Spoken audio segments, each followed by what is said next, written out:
Late Night, Iain Lee on Talk Radio. Is she really going out with him? Well, there she is. Let's ask her. Betty, is that Jimmy's ring you're wearing? Mm-hmm. Gee, it must be great riding with him. Is he picking you up after school today? Mm-mm. By the way, where'd you meet him? I met him at the candy store. He turned around and smiled at me. You get the picture? Yes, we see. That's when I fell for the leader of the pack.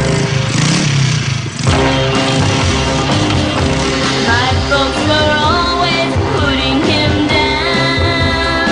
Down, down.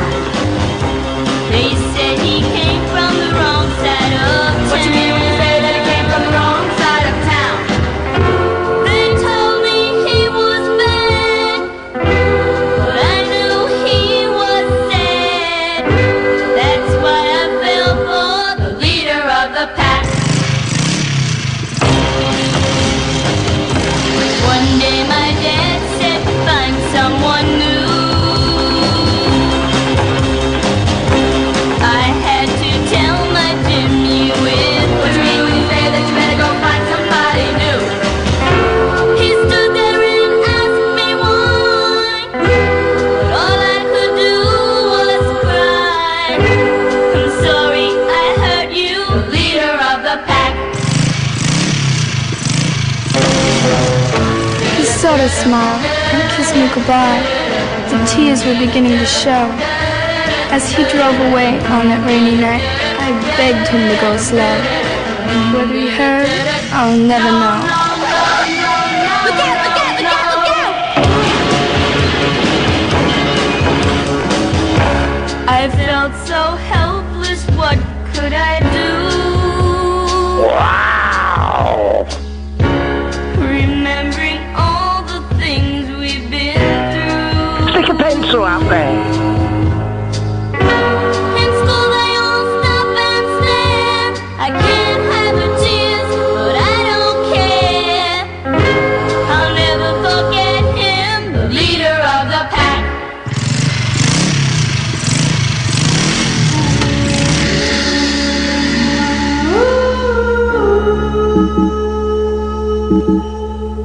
Go, the leader of the pack. Now he's gone. Go, the leader of the pack. I mean, it's either that or World Weary by Noel Coward. I just don't know. I'm reminded, Catherine, Yeah. that I had that was one of the first singles I ever owned. I'd forgotten that I owned that. I heard that on something last night or today, and what was I listening to? I have no idea. But I heard it, and I was transported back to when I had a clutch of records that my parents gave me in an old Dancet record player when I was like 5 or 6. And the albums I had were a mixed bunch. The albums were the very first Monkees album, but without a cover. It was the 1812 Overture and the Black and White Minstrels. And the singles that I had were I'm a Believer, I'm Not Your Stepping Stone, the best A and B side in pop ever.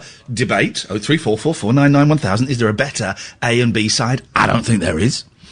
A couple of other things. And I had I had Jungle Rock. You know Jungle Rock? Jungle, jungle, jungle, jungle rock. Do you know that song? I'm not familiar with that one, no. You don't know Jungle great. Rock? No. And I had Leader of the Pack, which is... It doesn't sound right without the crackles. But man alive, that is a messed up song. It's I used to pore over that as a kid. That is a messed up song.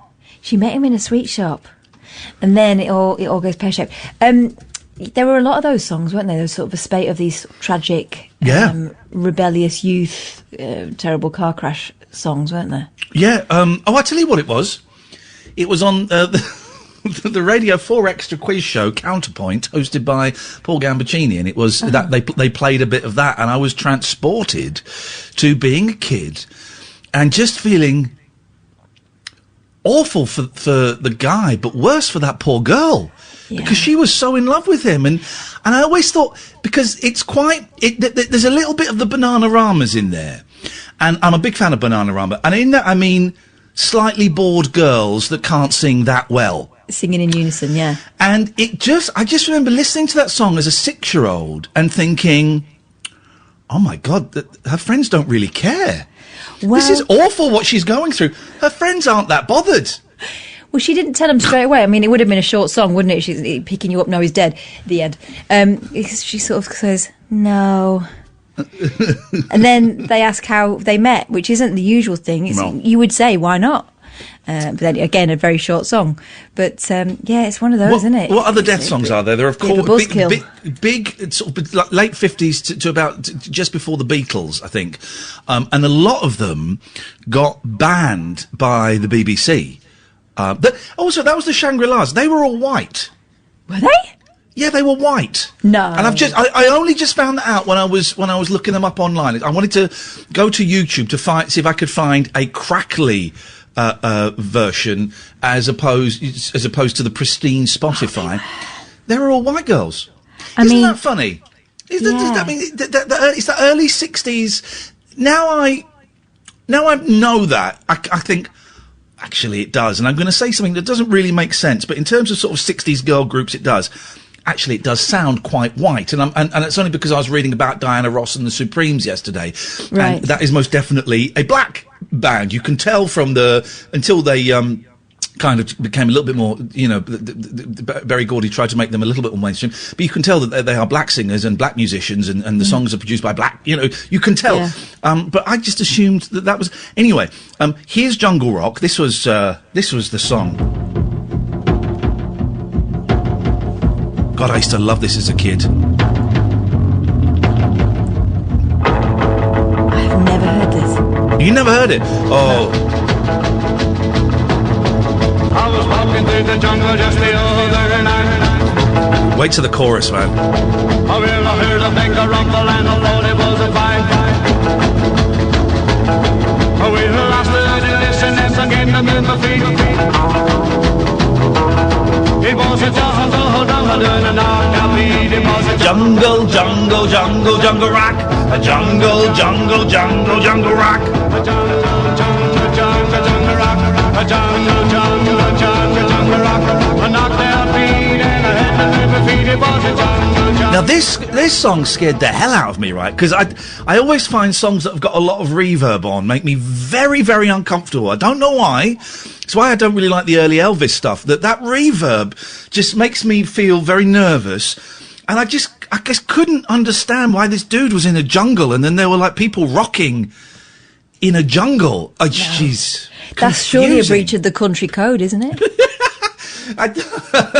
You're not supposed to shout. You should be rocking. No. You don't want to disturb like a monkey or a zebra. What other tragedy songs? Of course, there's Tell Laura I Love Her. Yeah. Honey. Oh, flippin' heck. Honey, Bobby Goldsboro, yes. There were loads. There was one. There are some that have like ghost voices in, don't they? Yeah. Oh, yes, of course. Well, there we go. We have a couple of things out there, dear listener, that you may wish to partake in. Not that. Put that down back in the ashtray, please.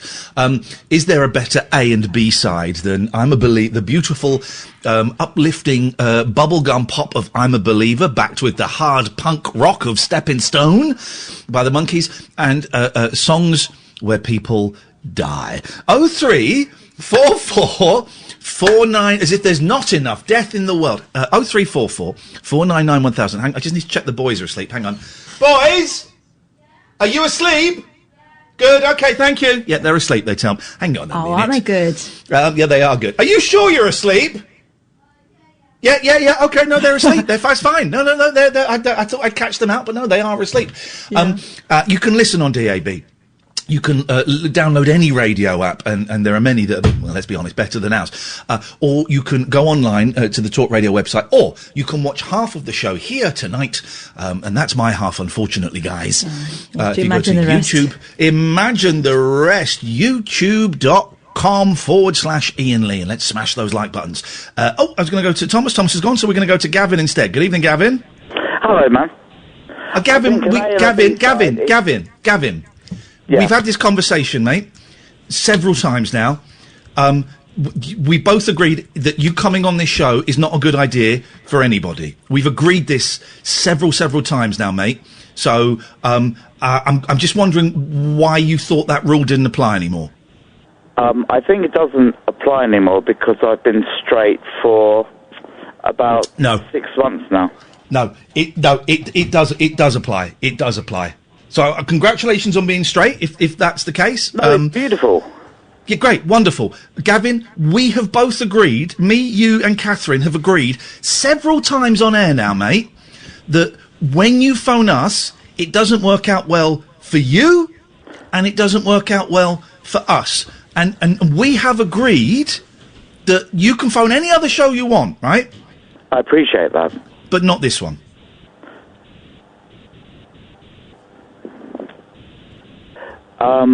Yeah, I will take that on the chin. Thank you, Gavin. 0344 499 1000. There's an uncomfortable start to the show. Let's go to Phil. Good evening, Phil. Hey, Ian, how are you, mate? You all right? What have you got for us, Phil? I was on the other night. Do you remember I'm the street party man and you hate street parties? I don't really remember, but go on. Okay. We've come up with a morale-boosting distraction, whereas next 8 August, we hold a day like a public holiday, yeah? Just bear with me, Ian. This could be quite good for you, mate, yeah? And for the whole country. It won't be good for me. I guarantee it will not be good for me. Okay, it's all to do with mental health, mate. The whole thing is a distraction. Do you know anything about how powerful a distraction is in mental health? I've got absolutely no idea about anything, Phil. Thanks for listening to my show in the past. Why don't you educate me? All I want to do, the distraction. When people are suffering, which they are suffering now, distraction of the mind, taking your mind off the bad and replacing it with good, yeah? It helps you get better. Well. I mean, distractions don't help you get better. Let me just say that premise, I believe, is completely false. But carry on, because I just can't be bothered. I'm going to prove you wrong. That premise is completely false, okay? Jesus, years of psychology and study know that premise is completely wrong. A mild distraction does not make you better. Okay. Do you want to know what my current circumstances are right now? No. Okay. After 9 years... Oh, you're going to tell me? of suffering severe depression... No. Yeah? Okay. Yep. Suffering severe depression, the 31st of July, I was an hour away from being homeless. The only place I could move back to was the house I was abused in as a child. Gosh, I mean, we're 15 minutes into the show. We've already turfed off somebody. Mate, hold on. Well, this is supposed to be an upbeat, fun show. This is going to be an upbeat, fun show. We just talked about being abused in a house. Yeah, mate, it was a long time ago, yeah? I've had to move back to the house. I've had to deal with all my past. Yeah? Why? I was an hour away from being homeless. Yeah, but why there? Because the only place I've had... Is that with your parents? No, my mum died here last year. So I lost everything because of my depression. I'm talking business, family, marriage, everything. I was penniless last July. The only place I could move back to... Can we get to the point of this call? Because with all due respect, Phil, this is boring me. Okay, well, it's the power of distraction of the mind. Okay, the power of distraction of the mind worked for you. That's great. That's wonderful. It doesn't work it doesn't cure depression for most people, but it worked for you. That's great. So you're doing a day next. It does. Phil. For you. It isn't. It isn't. In that case, why are there so many people depressed? Because modern life gets people down. Yeah, exactly. But a distraction is simply a distraction. Yeah, it might bring you out of yourself for 5 minutes. It might have no impact. It might have a negative impact. It will not. For the majority of people, he said, putting that caveat in because it would appear that it may have worked for you. But for the majority of people, it will not permanently cure depression. No, they won't permanently. I will agree with you, Ian. Right. It will not. Can we get to the point of the call? A distraction. You give people hope, for something that they think will never happen. Celebrities paying for everybody else to get rat-faced next August. Wouldn't happen, yeah? You need to put a plan in place to make it happen. You give everybody hope to see themselves through this coronavirus. Why is everyone getting rat-faced? Do you think that helps depression? No, that was just a gesture to have street parties, enjoy yourself, and rekindle everything. And so we'll have cured coronavirus by then, will we? We should have done, because if not, mate, it's going to be a really, really, really sad world with the amount of people who are depressed. Phil, let me invite Phil, come and sit down. I've got a spare chair in the real world, okay? And I'd like you to sit in it. The coronavirus is going to be around for years, and there is a strong possibility we may never... First of all, we won't have a cure for COVID-19. And secondly, Phil, could you just let me finish? Because I had to listen to your boring tedium. You listen to mine. There is a strong chance... You're not boring, mate. You make me laugh. I know, I was just being self-deprecating to make you feel better. There is a strong chance we may never have a vaccine for coronavirus, and if we do, we may not have it for 2 or 3 years. So your fantasy of everything being fine by August next year so we can all go and rub each other is nonsense. Remember the other night we said we chose August next year and the date could be moved? Respond to what I said. Yeah, we may never have a cure. Nobody knows. We could have a cure. Nobody knows the future. Scientists pretty much know that we ain't never going to get a cure.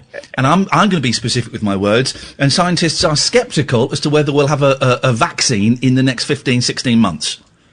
Then we're all going to have to completely readjust our lives, aren't we? Well done! Yes! Yeah. Correct! Yeah. You got it! It's going to put more people are going to be depressed, aren't they? Exactly, Phil, but you go and distract them with a card trick. Thank you, Phil. 0344 499... Okay, dear God. 0344 499 1000. This is Talk Radio. Late night, Iain Lee on Talk Radio. 0344 499 1000. Good evening, Thomas. Evening. I kind of need the loo. Can you call me back in like 5 minutes? No, doesn't work like that. So if you're going to go to the loo, that's great. Go, and we'll speak later in the week.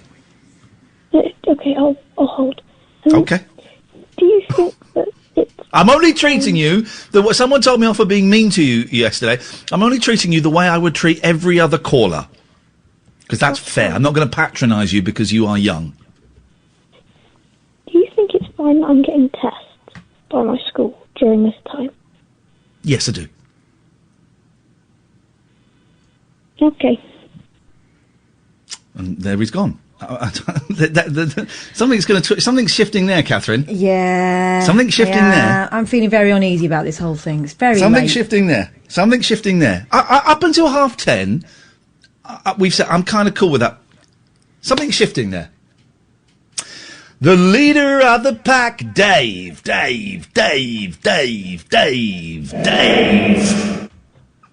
I need to go to the loo. Can you give us about 5? No. Yeah, of course we can, mate. No worries. Doesn't normally stop. Yeah, just carry on. Death songs. Yes, here we go. I knew we could count on Upbeat David to give us a list of death songs. Compilation of death songs. Now that's what I call depressing. Yeah, Volume like 1. Used to be murdered by or something like that. It's Johnny Remember Me. Johnny, that's got a ghost voice, isn't it? Yeah. It's. I think Chaz Hodges played on that. It's it's Joe Meek record, isn't it? Yeah. Well, he probably did in that case. I know the Shawaddy Waddy version from the Shawaddy Waddy best ofs. Yeah, that I had growing up. I've been reminded of one great song, and I didn't know this was a death song. We used to play this on 3 Counties, Catherine. Here we go. Oh, yeah.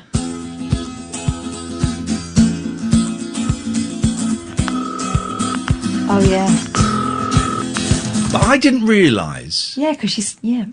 She's dead. Yeah. And he's phoning up to listen to her voice on the answer phone. Here we go. Hello, this is Johnny. I'm sorry that I'm not home. But if you leave me your name and number, I promise soon as I get in I'll phone. Johnny, came over to my house last night. I drank a little too much red and we got into a fight. She said I'm leaving and I let her go alone. Whoa! Here's the thing, apart from the silly chorus... Drink driving. Well, yes. The verses rock, don't they? And I let her go alone. This verses rock. This is incredible. Came over to my house last night. I drank a little too much red and we got into a fight. Here we go. She said I'm leaving and I let her go alone. I felt so damn bad this morning I reached right for the phone and called her right away. We'll play that 11 o'clock. That's a song. Such a good song. That's a song. Paul Evans. What do we know about Paul Evans? That sounds like an alibi to me. Actually, you're right. You've been working with the fuzz for too long, mate. She had too much to drink. We had a fight. She went home and on her own. You know, it's not he's covering something up, frankly. First suspect's always the boyfriend. I wonder. In the morning. I wonder. Hey, Paul Evans is 82 years old now, and he hasn't served a day in prison for murdering Joni. Let's find out about Paul Evans. He had a sizable hit in the UK and Australia. Oh my God! Do you know what his biggest worldwide hit was? Paul Evans. It rings a bell, but... Is it called If I Had Done It? It's a paedophile song. No. So paedophilia and murder, Mr. Paul Evans. 7 little girls sitting in the back seat, hugging and a kissing with Fred. I don't think he means actual little girls. Why don't one of you come up and sit beside me? And this is what the 7 girls said. All together now. 1, 2, 3. Keep your eyes on the road, keep your hands on the wheel, keep your filthy eyes on the road ahead. We're having fun, sitting in the back seat. Kissing and hugging with Fred. It's outrageous. Didn't that turn into Itsy Bitsy Teeny Weeny in Mallet World? It might have done in Mallet World, Catherine, the place I try and avoid as often as possible. He's written songs... Elvis covered everybody, so that doesn't count. It doesn't really give much details about him, but he's still alive. Dirty get. Isn't it funny? Isn't it funny? All right. Yeah, sorry, Dave, I forgot you were still there. Continuez, vous, s'il vous plaît, monsieur. You had to tell Laura I love her, didn't you? By the way, just look at my forehead on YouTube, guys. Sorry. Listening. Look at my... No, it's bright red. I think I've got COVID. No, I think I've got it. Did you? No, it's not sunburn. It's not. Well, how have I not got it on the rest of my face? It's because I've been rubbing forehead on me. Like this is about my 8th tube of forehead, and I'm just cane. This is the stuff you just rub on your head. I'm caning it. Look at it, Kath. Look at my head. Has it made your skin more sensitive? I wonder, to the sun. I think I'm thinking too hard. That reminds me of the Tefal advert years ago. Oh, the big head. We had a kid in a couple of years above us at school who had a massive slap head, and so we called him Tefal. He had curly hair. We called him Tefal. Dave, please. I keep forgetting you're there because you keep going quiet. We've got to really coax this out of you tonight.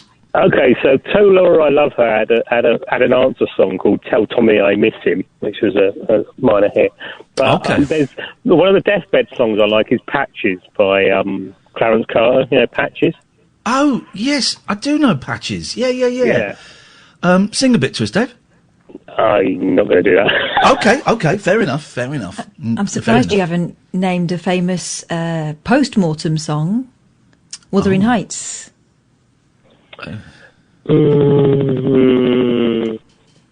Ghost voice. She's a ghost. It's not post-mortem. It doesn't do a post-mortem. It's after death. Yeah, but it's not That's not what post-mortem means. It is literally what it means, but you know, Quincy doesn't go around hunting ghosts, Catherine. Well, maybe he should. I'd watch that. Maybe he should. I would watch that. There's an episode of Diagnosis Murder where there's like a sort of vampire in it, right? Good. And you're set up to go, well, obviously it's just a weirdo. But then at the end, it turns out he's a real vampire and he disappears in a puff of smoke. That's a true story. Diagnosis bullshine. Yeah, that's a true story. Dave, would you like your death to be celebrated in song? Well, how do you know it hasn't been? Oh. I might be dead already. Cut him off. Get rid of him. 0344 499 1000. So I bought Catherine, and I bought you a present, Catherine. Thanks. But I don't want you to take this the wrong way. I don't want you... What I have bought you could be perceived by many to be a romantic gesture, and it ain't. Trust me. Oh. It is not in any way about romance. How big is it? It's a box. It's a small box you're going to get through the post. At my own personal expense... No, but it's going to take your blood. Oh. I've bought you a COVID-19 test.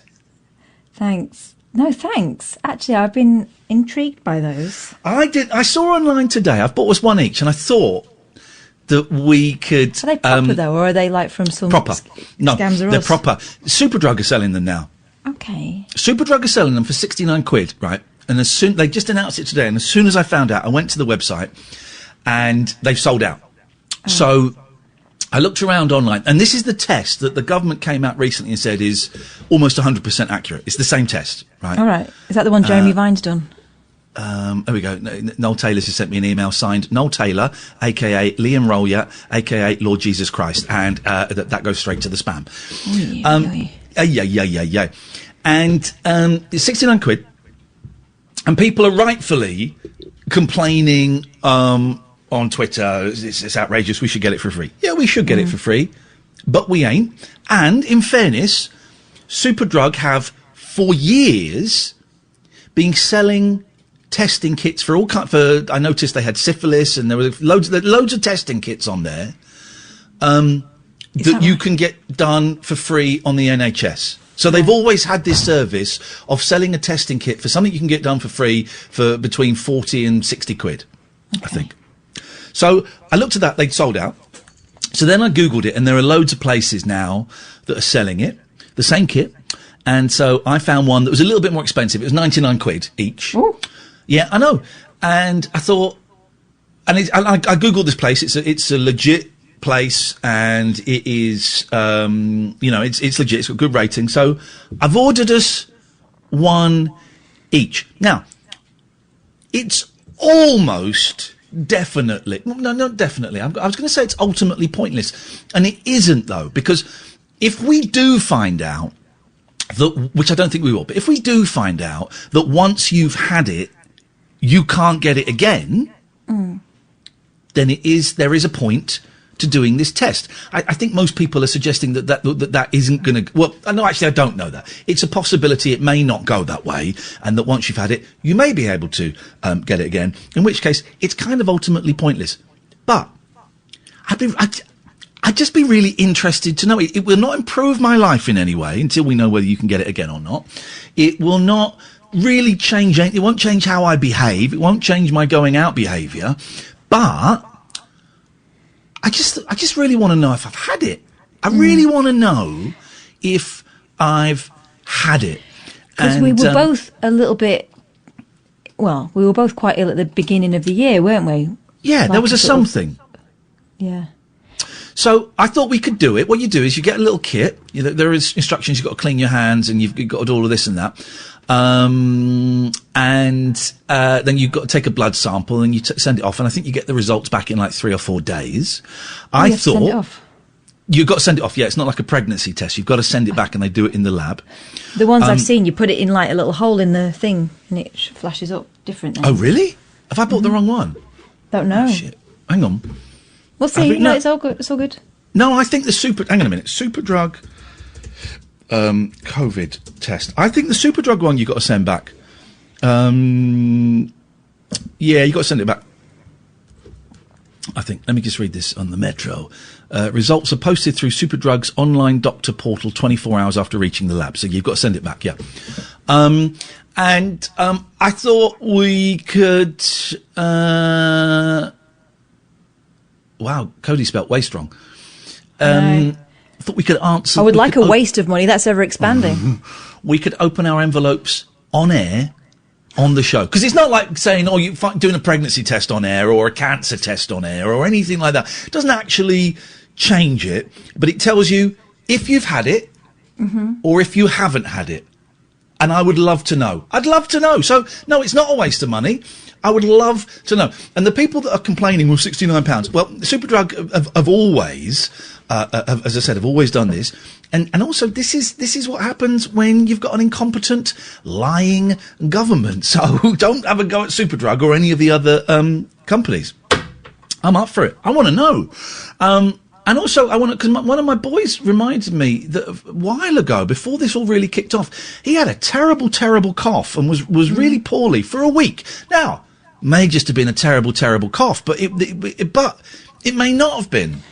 Yeah, and it's just interesting, guys. That's all. A lot of us were, a bit dicky over the winter because that's what happens over the winter. It's like damp conditions, going in and out of heated buildings, that kind of stuff. But it would be good to know. And, I think most of us have wondered whether we've already had it or not. And we've had plenty of time to think about it. Yeah. We'll see. 0344 499 1000 is the telephone number. If you want to give us a call, you're very welcome. Let us go to Alistair. Good evening, Alistair. Hello there. Hello there, Alistair. I started my step 1 today. Oh, again? Well, I haven't done steps. Let me be honest. I haven't done steps for like 10 years. And then I got a sponsor. I got a sponsor last year, and we started step 1, but it was just, that sponsor didn't really gel. So then I went to another sponsor, and we just could never find a time to meet up. And so now I've got a new sponsor. I've had him since about Christmas. No, anyway, I've had him for a while. And so today I started my step 1. I'm doing it predominantly around sex, with a little bit of drugs and booze thrown in there just to spice it up. So, and I say I've started it. I read up until I got to the first question, and I went, well, that's enough for today. I can do the written work at the weekend, of course. So, yeah, I've started it. That's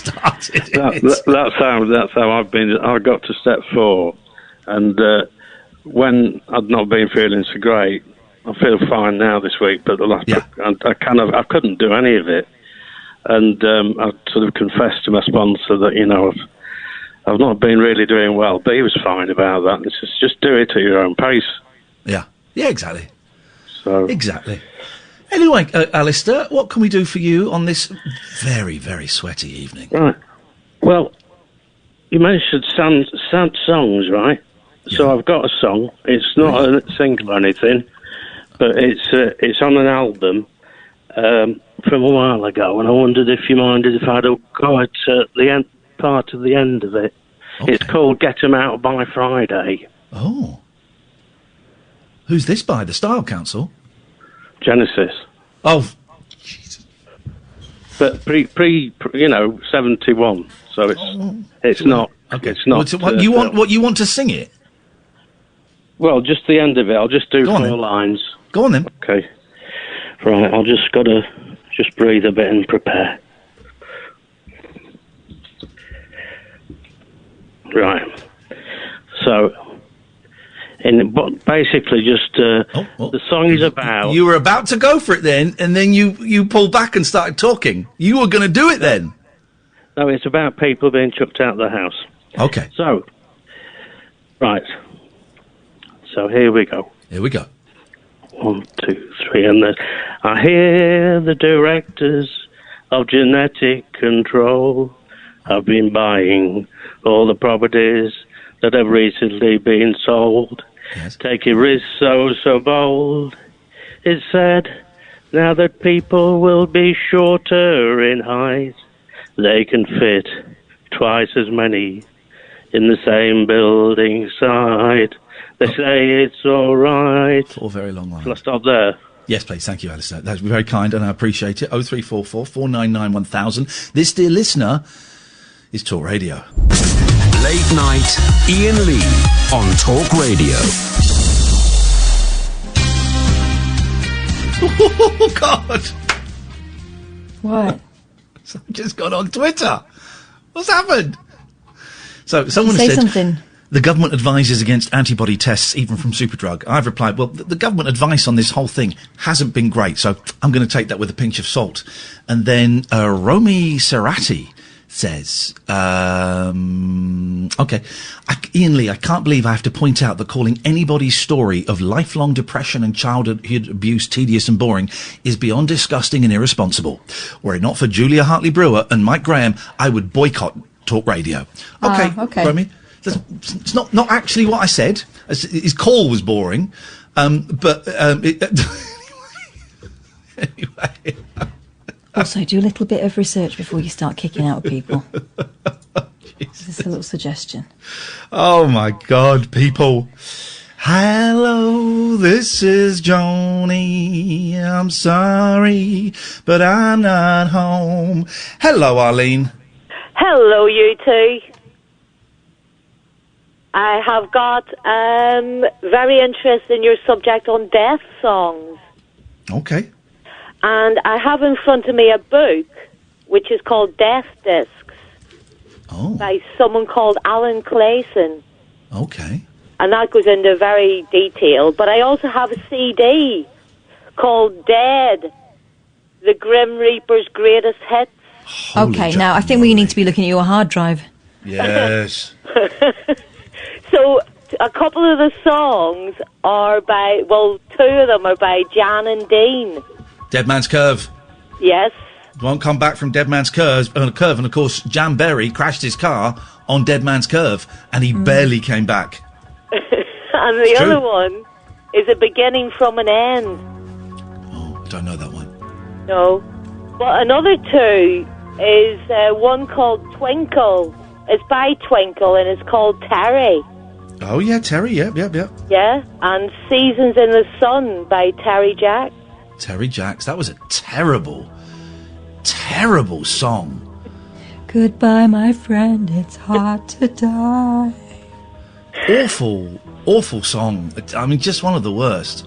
And as it's Mental Health Week, there is a song called Rubber Room, and I think it might be by George Jones, but it's a crazy song. Okay, well, that sounds highly inappropriate, but thank you. You're welcome. Arlene, thank you very much indeed. 0344 499 1000 is the telephone number if you want to give us a call. You're very, very welcome.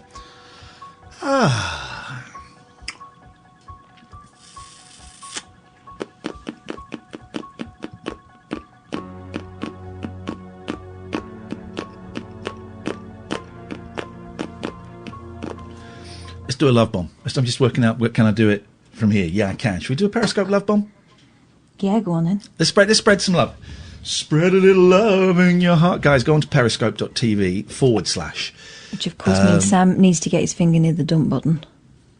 Oh, yeah, Sam, hover near the dump button. I always am. You're good lad, thank you. I know. You and Amy are the best. I would normally feel a little bit nervous being so far away from that big red button, but having you two there is I feel comfortable. So I'm going to find Periscope on my phone. Have I got it on this phone? Yes, I have. Right. So I'm going to find somebody on Periscope who has not got many viewers, and we are going to have a little look and join them and see what we can see. Right. So we're a little bit earlier in the UK, so there might be someone in the UK. Let's see. Let's have a little look. Let's have a little look here.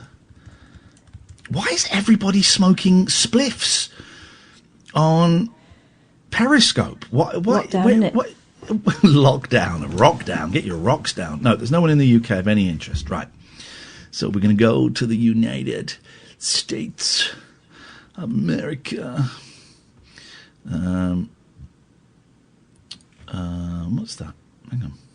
So I'm going to check some out. No, that's not very good signal. They're in a car. Oh, hang on.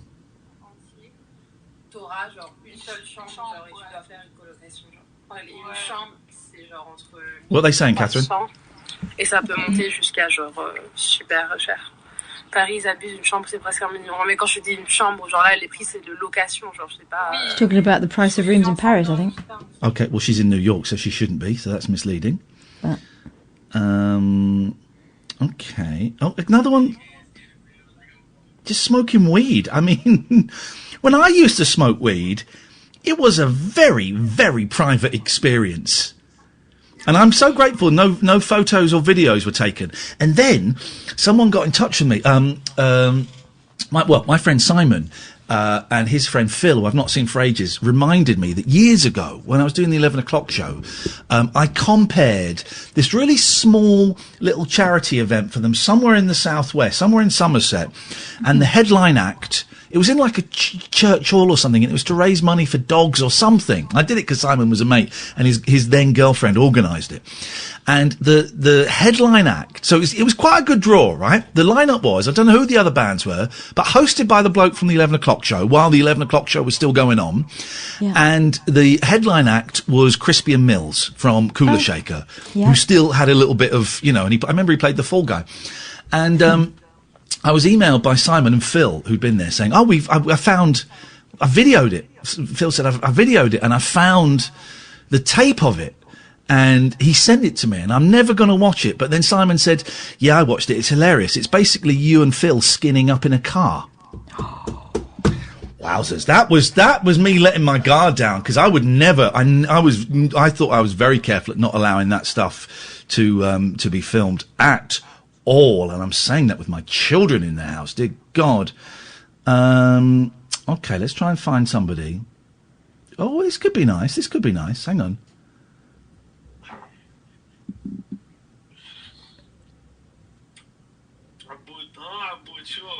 No. Okay. It's tough here.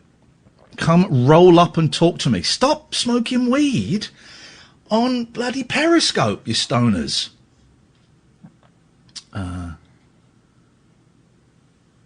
Oh, this could be good.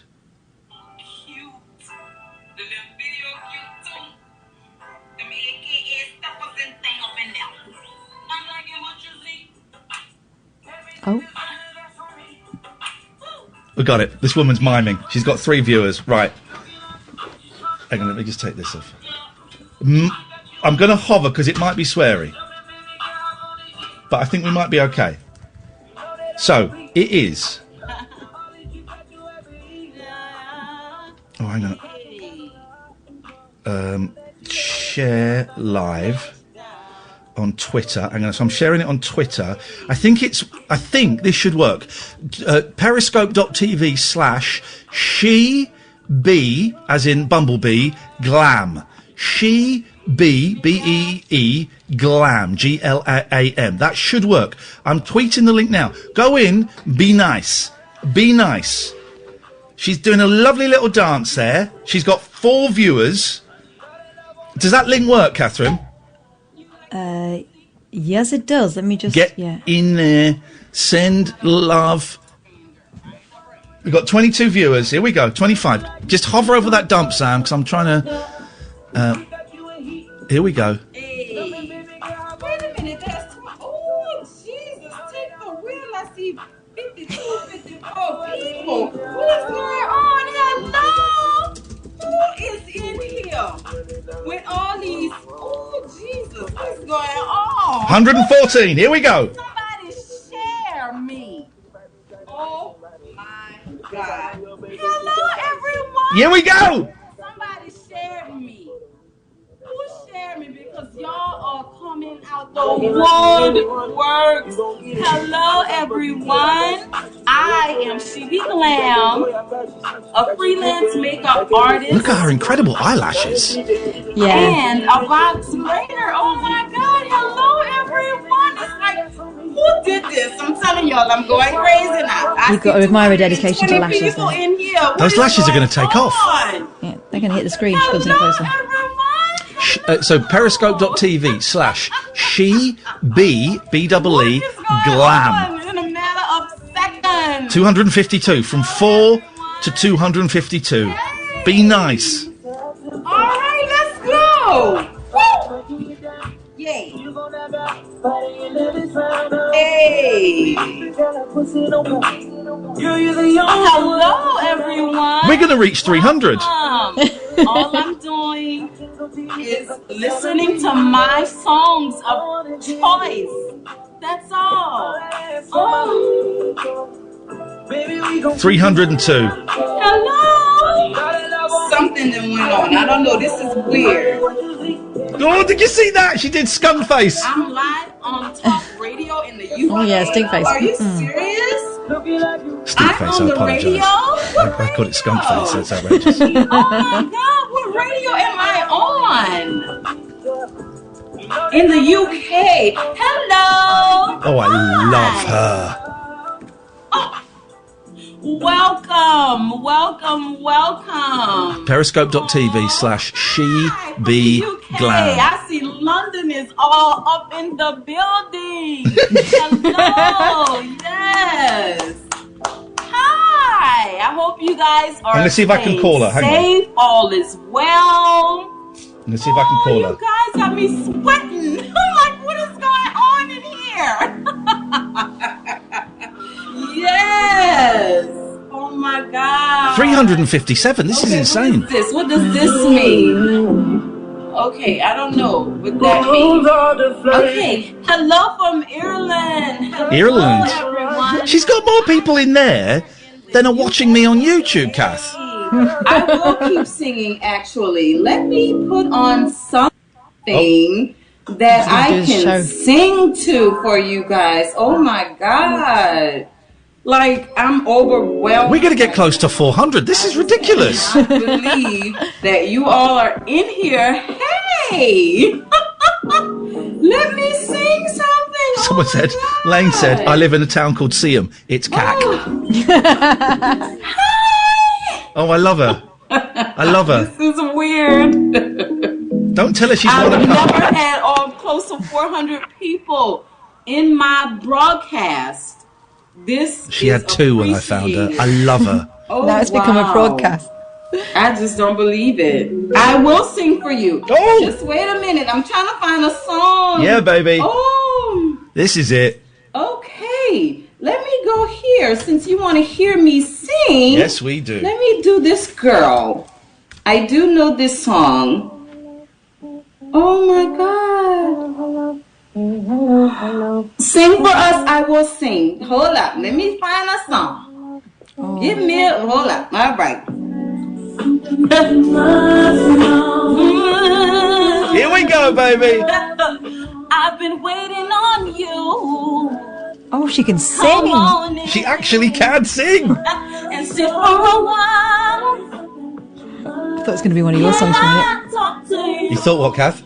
Come on in and sit on my... I was thinking it was one of your songs. Oh, shut up, please. Don't be going to be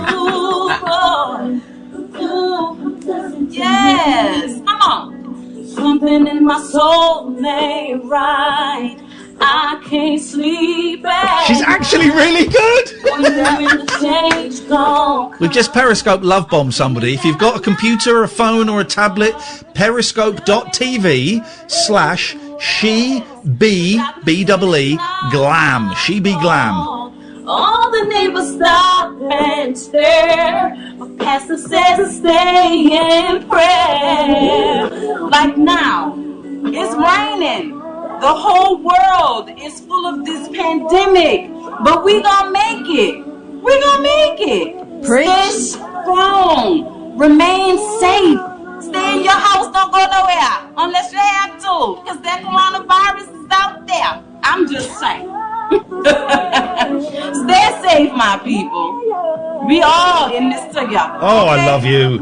Oh, imagine her doing your makeup. Can't believe the way you talk. It seems you want to call it all. Friends see you treat me like dirt. What happened to better off or worse? Can you tell me? Yes, yep. I appreciate Oh, baby, we appreciate you. Thank you so much. This is overwhelming. I appreciate the love and the encouragement. Yes. Hello, Scotland. Oh, I love this woman on so much. Hello. This is what it's about. I'm here too. Oh my God. Hello, everyone. Yeah. Yeah, baby. Every now and then she just goes back into doing a face. I love it. Yes, let me see. Oh. Yes, I appreciate you all. she's working the crowd, man. Isn't it? Yes. Oh, I appreciate you all. Yes. I can't even sing the song. I'm looking at these comments and all the people. I appreciate the love. Yes. I'm going insane. Am I? 'Cause it will rain sometime. It's gonna be pain. You just gotta stay strong. Yeah, baby. Come on now. I'm staying strong. This is what we want. Yes. Yes. Oh, it's overflow. It's an overflow. Right, we're going to say goodbye to her. Thank you so much. If you're watching this back later, thank you. That's what it's all about. Just finding someone who is delightful and who hasn't got a big audience and just coming in and celebrating you and sending you some love. Thank you, thank you, thank you, thank you. That was fun, Boyley. Oh, I love her. Thank you, everybody who played nice, because sometimes you get a few, you'd be surprised, but sometimes you get a few idiots on the internet, and everybody, as far as I could tell there, was playing nice. That's what we needed. That's what we needed. Right. Naomi, Simon and Brian, stay there. Thank you, thank you, thank you, because we're going to have a little break in a second. If you want to give us a call, if you're wondering what the show is about, well, that's it, really. We talk about kind of anything, and we try and celebrate, and we try and spread a little bit of love.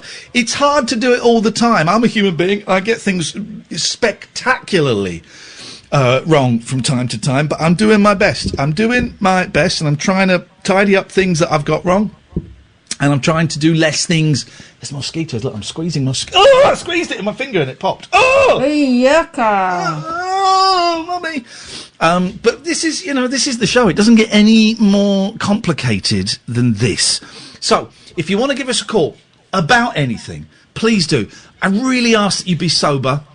I'd really like it if you were sober, because we're struggling with being bothered to talk to drunk people. Real nuisance. But the point is, it takes a long time, and they don't remember it the next day. Yeah. It's a waste. Yeah. So, please try and be sober, but you can call in about anything you want. 0344 499 1000 is the telephone number. If you want to give us a call, you'd be very welcome. Sam will take your name and number, and we'll give you a call straight back, so it costs you hardly anything. This is the Late Night Alternative, weeknights from 10 with Iain Lee and Catherine Boyle, only on Talk Radio. Late Night, Iain Lee on Talk Radio.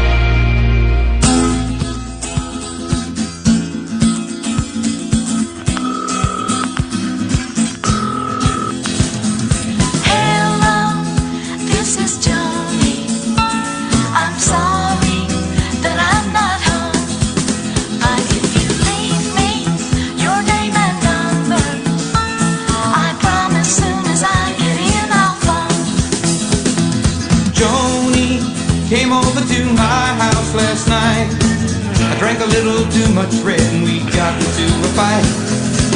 She said I'm leaving and I let her go alone. I felt so damn bad this morning I reached right for the phone and called her right away to beg her to forgive. The phone rang once, the phone rang twice, and then I heard her say, hey,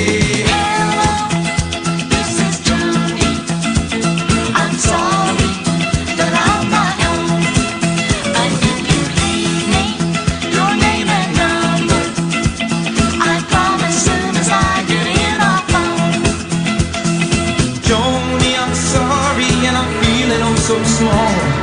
That was the message that I left, and I waited for her call. I waited with a sinking feeling in my heart, not knowing if she'd forgive me was tearing me apart. I couldn't go on this way, I had to call again. The phone rang once, the phone rang twice, and then I heard her say,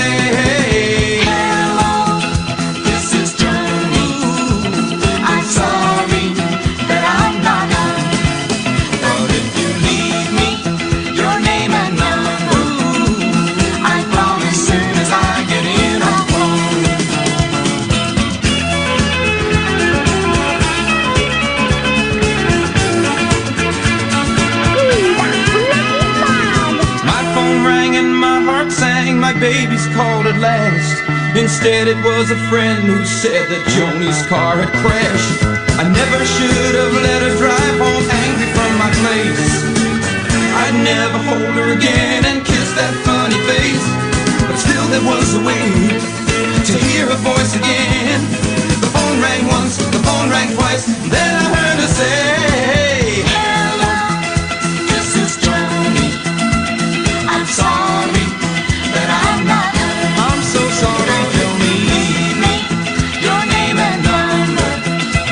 I promise soon as I get in I'll come. Hello, this is Joni. I'm sorry. Very, very suspicious tale there. This guy who has expressed interest in young girls now has a dead girlfriend. I don't know if I buy it, Catherine. I don't think I buy a word that Paul Evans says or sings. I don't think I do. Well, he sounded so plausible and youthful, and now you've said that, yeah, it's sown the seed of doubt in my mind. My hair's looking quite good growing. I think I'm going to grow it. Do you know what it's looking Say it. today? Say I look hot. Say I look hot. Danny Zuko. What? Danny Zuko? Yeah. I look like Danny Zuko would now.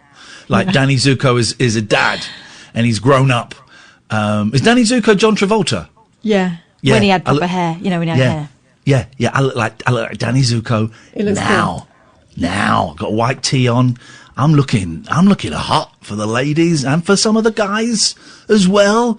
Come to youtube.com/Iain Lee. Smash that thumbs up, the like button, I mean, and subscribe. You get updates. Don't smash your thumb up, I mean. God, don't smash your thumb up, my God, no. Excuse me. Let's go to Jack. Good evening, Jack. Good evening, Ian. Hi, Kath. Hey, Jack. I just wanted to, and I don't want to blow smoke up your, I need something blown up there because someone smashed a thumb up there, and it really, really is very, very sore. Very sore. I've been meaning to call you for a few nights because I wanted to say thank you to you and Kath because I run a community choir business. It's my full-time job. Yes. And obviously since March we haven't been able to meet and sing together. And we've had to move rehearsals online, and it's really weird.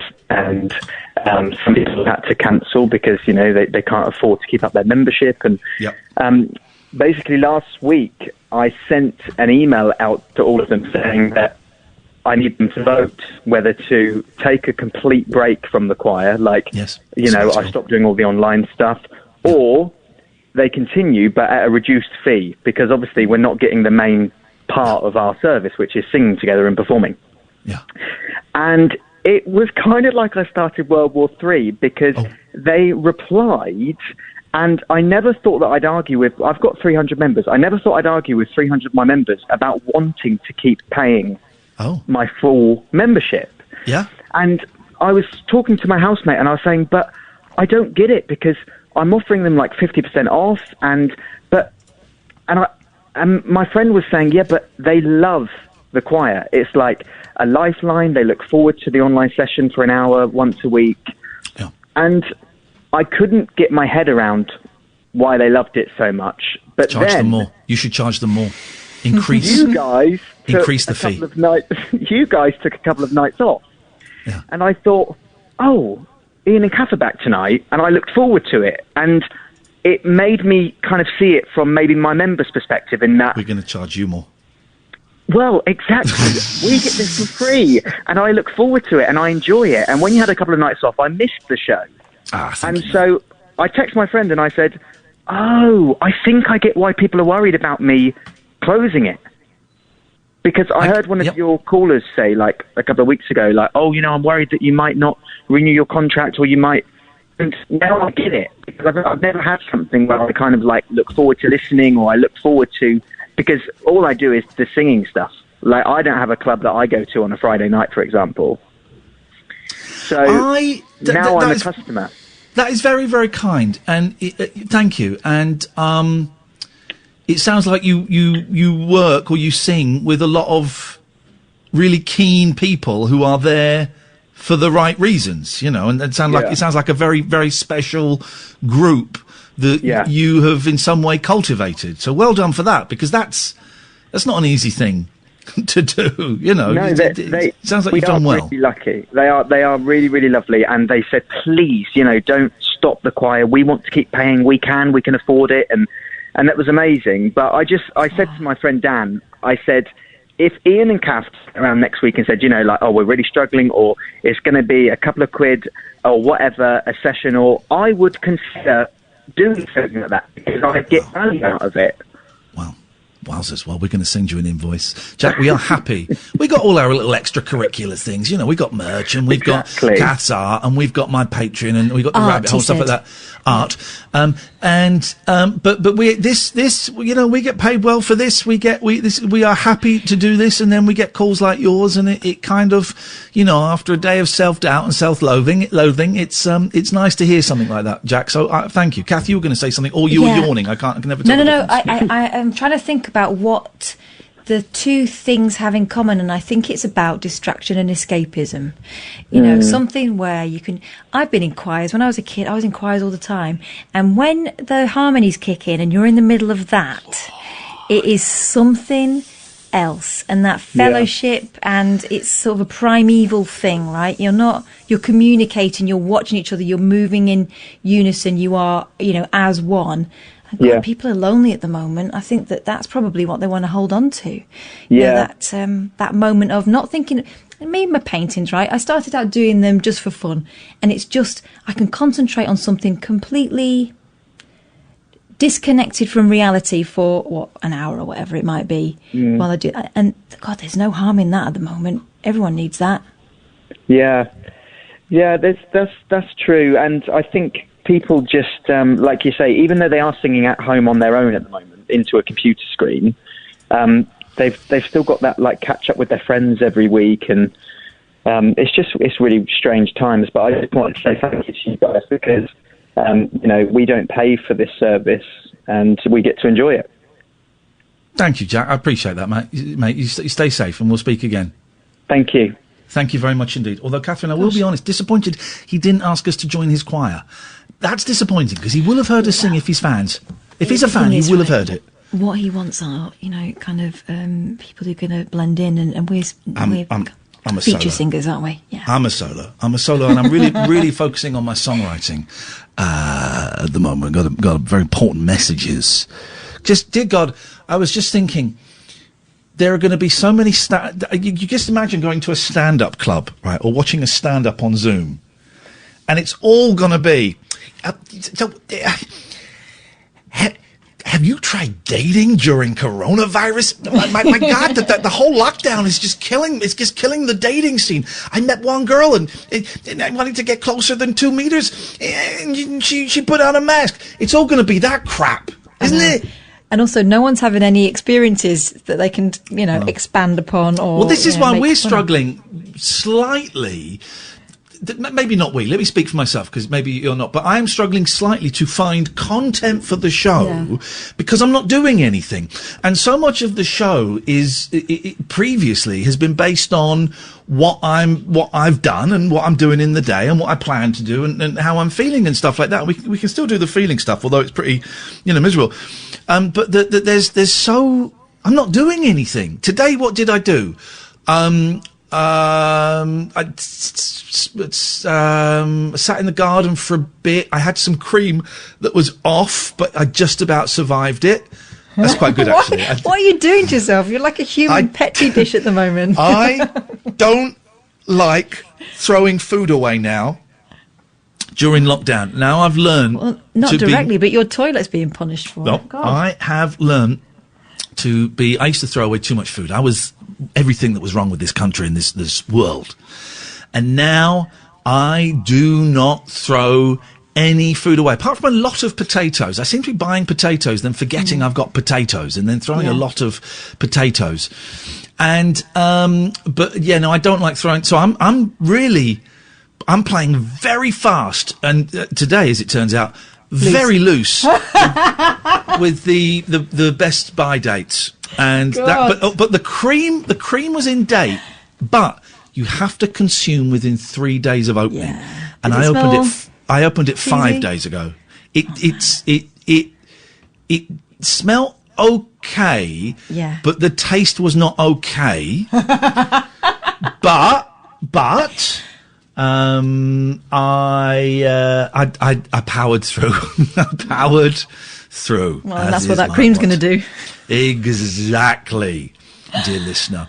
0344 499 1000. We'll take a break. Then we've got Brian, we've got Glyn, we've got Simon, we've got Naomi. This, dear listener, is Talk Radio.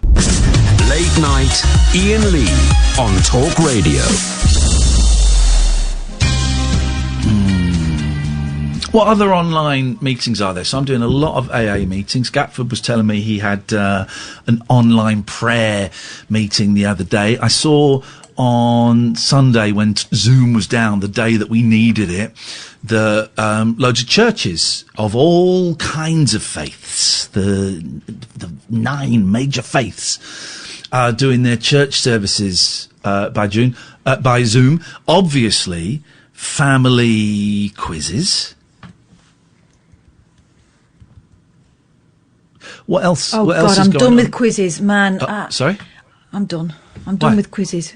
Oh, God, Because your family are quite dim and you destroy them. It's no fun. I don't do quizzes with my family because we know Okay. there's no point, there's no challenge. Okay. Well, here's the thing. I think your family might be doing quizzes. They're just... they're not inviting me. They're not CCing everybody in the family. My in-laws do a quiz, and it is fun. You know what? I never fancy it, though. Never. And the first time it happened, I thought, great, okay. And then I realised it was going to be every Sunday. And I just don't... I'm the sort of person who... I started to feel a little bit stifled by being counted upon and assumed that I'm going to turn up to things without them actually telling me, asking me whether I want to do it. You know what I mean? Yeah. I'm a miserable sod. It's actually always fun, and it's nice to see them, and we always win. But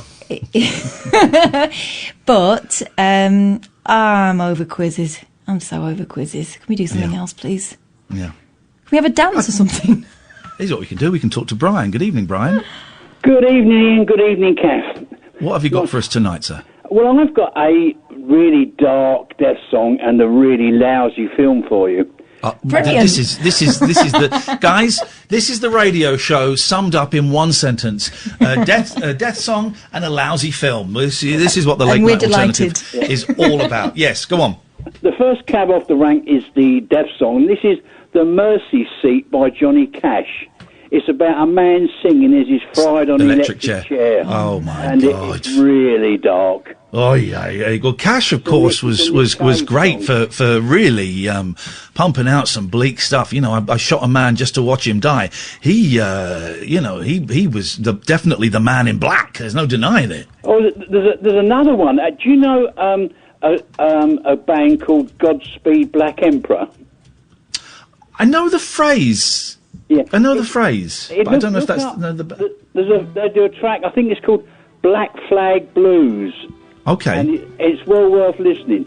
Anyway, that's the death song, and I've got a really lousy film. Yes, mate.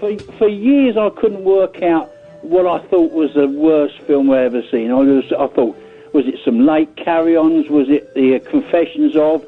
Then I settled on the Hulk Hogan films. You ever caught any of those? Oh, Trouble in Paradise? I know Hulk Hogan's in them and messing about. Well, he made a movie called Trouble in Paradise, didn't he? Well, there was 2 he made, and I thought they sucked dust. But then I hit them, what I think is a mother load. Have you seen 3 Hats for Lisa? No, I haven't, but that's an incredible title. No, you must. It's got Eunice Stubbs, Joe Brown, Sid James, and all those crew in there. It's about an Italian film starlet who's come here to London, and she wants to steal 3 hats. But then it's got Sid James singing and dancing the Soft Shoe Shuffle. Oh. Now, this is on YouTube, but it gets better. Ian, hold your horses. Peter Bowles is in it. Look at that. Yeah. And it gets the song which you can hear and play. He sings a song called Bermondsey. Now, in it, I can always remember the lyrics. The lyrics go, I like to see my neighbours, their faces slashed with razors. What? Oh, my God. And I'd like to catcosh the copper who put my mates inside. Flipping heck, man. And if you can look it up, and it's on YouTube. That's tomorrow. I'm supposed to be homeschooling tomorrow. School is cancelled, and we're watching Three Hats for Lisa. It stinks. I'd lock you up in. Also, I sent you some links to some free courses. I don't know if you saw it on Facebook. I have had a look at those, Brian. Thank you. Yeah, no, I've had a load of people have sent me. This is for like the psychology and counselling stuff, right? There's about 500. We've got Yale, Harvard. And I've had so many people. I've not been able to reply to everyone, but so many people have sent me links and things to look at. I have checked out almost every single one. So thank you, Brian. I'm now focused on a couple of. There's one university I've written to that I'd really like to go to, although, you know, it's looking like that universities, it's all going to be online for the next, Oxford, I think it's Oxford, were saying that most of their colleges are going to be all online for the whole of the next year. With those Harvard Yale courses, you can sign up for some and you can pay, I think it's about $25 or $50 to get a proper accredited qualification on them. There we go. Brian, you're a good man. I really appreciate it, mate. Thank you very much indeed. Let's go to Naomi. Good evening, Naomi. Good evening. Hello. Good evening. Hello there. Hello. I have got a couple of songs that I wanted to bring in, if they're still applicable. Everything is applicable. Stuff we did 4 years ago is applicable. Perfect. Well, if you could just excuse my pardon for a second. This is actually the first time tonight I've been watching radio. Been watching you on YouTube. It's just quite fun. It's quite good, isn't it? Isn't it fun? Isn't it good? This is what it's all about. This is the future. I think so, because I didn't realise you were a silver fox until tonight, but that's good. Very good. But I have one question. Yes. You sort of randomly opened a door. Is that to your toilet? That's to the, my left of you, I guess. This door is to the kitchen. Right. And then there is a little toilet through there. Yeah, but the fun story about that toilet is he tells guests not to use that. Oh no, because I don't clean that toilet. But what you can see there is a toaster. So there's a kitchen. Beyond that, there's a little toilet, but it's not in a very good state. It's where I keep all the cat litter and where I toss the cat fecal matter into. And I don't clean that toilet. What's the point? I don't use it, so what's the point? Use the upstairs toilet, fair enough, Catherine. isn't it? Yeah, it is. Well, it looks like on YouTube, like as a big chunky toilet roll, just as you go in the door. That's a toaster. Ooh, well, you know, in some ways they're very similar, but, you know. But I had a couple of songs I wanted to mention. I think I think Terry Jacks. Have we mentioned that? Seasons in the Sun? Seasons in the Sun. It's a translation of a Jacques Brel song, I think. Yeah, I think you're entirely correct. Of course I am. I know I am. So dark. Goodbye, Papa. Please pray for me. It's very dark. And also, do you know the band Black Box Recorder? Of course we do. We've had Luke Haynes on, of course, right? Luke Haynes. There we go. We're big fans of Mr. Luke Haynes, whose name I forgot. But luckily, he never listens to the show, so he won't know I just forgot his name. Perfect. Well, the Black Box Recorder, the band after the auteurs that he did a great cover of that song as well, and it's even darker than Terry Jacks. Luke Haynes doing dark songs? No, I can't. Well, didn't he do a song called "Unsolved Child Murders"? Oh yes, he did. He did. Which is a great song. It's a great song. Wasn't he about a Meinhof as well? Was another side project of his. Yeah. So he's brilliant. He's brilliant. I'm a big fan. If you're looking on YouTube, you could just see in the distance there's a painting that Luke Haynes did of the monkeys in the night garden. Oh right, okay. There we go. You see. There we go. I also thought. I mean, I love it. You might think it's cheesy, but Cutting Crew, I Just Died in Your Arms Tonight. I Just Died? I don't think they actually die, though, do they? I think they're just having such good sex. Although, of course, the French, Catherine, isn't the orgasm. Yeah, the little death. Mm. So I think it means I just had an orgasm in your arms, which is a terrible state. The lyrics, though, I just died in your arms tonight. It must have been something you said. If someone said that to you after sex, I don't think you'd take that as a compliment, would you? No. Well, I don't talk to people after sex.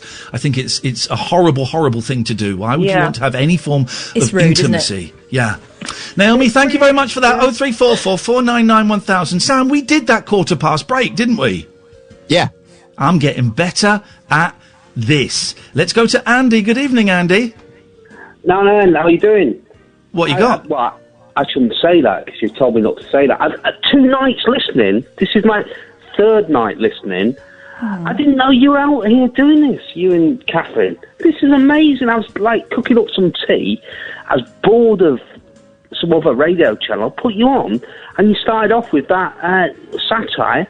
That was incredible. What a show that was, right?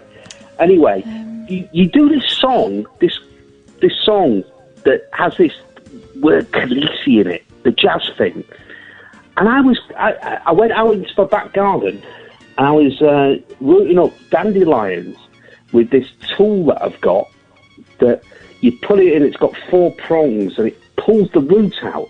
Every time I did it, I had that song. Is it the garden claw? Have you got the garden claw gold? Yeah, and when I put my foot down on it, I went, Khaleesi, in my head. So I'm not sure this... Is it Khaleesi? Yik Yak Khaleesi, I think. Yeah. Well, that's affected me. That's really affected me. So it's in my head now. So thanks for that. You're very, very welcome. Well, my gift to you is an annoying earworm. How's about them apples? You like it? You like it, Andy? Andy, could we have... I tell you what I miss. Right, as a 46, 47 in about 12, 13 days' time, right? What I miss, right, is a friendly, non-sexual wrestle with a grown man. I wrestle with my kids and it's fine, but I mean, I'm just pretending that they can beat me. They can't. I destroy them easily, right? I want a proper, full-on, non-sexual, although just shorts and t-shirt. Not, you know, I don't want to cause pain, but I want to wrestle. I want a wrestle. I get that. Well, we've done a mic. You've already got me kind of on the floor with that Khaleesi thing. You're mentally wrestling with me. Okay, I want to physically wrestle with you. I'm 45. Well, we can't do it under... That would be, 2 metres apart. We can't do that at the moment. Well, you know that the WWE... The WWE have been doing, you know, the big American wrestling. They've been doing wrestling events in big arenas and big arenas, but without any audience. Have you seen this, Kath? Yes, and it looks like some kind of... I think I saw in Charlie Brooker's viral wipe, he said it looks like something you'd find on the dark web. It is weird. They're having full-on wrestling events, but without an audience there. So we could do it. If we get the test... The COVID-19 test, Andy, and we find out that either we've both had it or we both haven't had it. I knew there was a reason for this. We could wrestle safely. Well, risk would be part of that. That'd be a bit of an edge, wouldn't it? You like the danger. What about Jodie in the song you just played? Do you think that she was? Do you think she was a girl who did, or a girl who didn't? Well, some girls will, some girls won't. Some girls need a lot of loving, and some girls don't. I got the feeling, I don't know why. Some say they will, and some girls lie. Andy, 0344 499 1000 is the telephone number. Let's go to Simon. Good evening, Simon. Hi guys, just a quick one for you. Songs for related to death. Severed Garden by the Doors. The what? The Severed Garden by the Doors. Oh, the Doors all their songs are about death. Touch Me's about death. The End is about death. Father, I want to kill you. The Doors are a band that I think every 15-year-old boy has to enjoy for 6 months before moving on to what I like to call real music. But yeah, they're all their songs. I mean, we're going slightly off of the. We're going slightly off, but then are we? Maybe we're not. No, yeah, that's fine. I'll put it on the list. Thank you. Bye. Bye. 0344 499 1000. Hover over your buttons, guys. We may have a live one here. Good evening, Clifford. Hello, Ian. All right, mate? I'm very well, Clifford. Good to hear. How are you handling the lockdown? How are you handling the lockdown? Can I ask you a question? Yeah. 2 questions. Yep. What's the name of the co-host of this show? The name of the co-host, I think, is it Catherine, I think? Yep. And what's your real name? My name's Clifford. Hang on, let me just think for a second. Yep.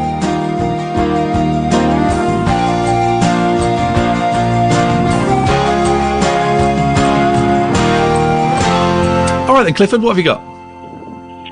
Oh, I was just wondering how you're handling the lockdown. Having the time of my life. Yeah, it's been a bit boring for me, I think. Why is it so boring for you, Clifford? Well, I mean, at first it was all right, but you could just sort of chill, do what you know.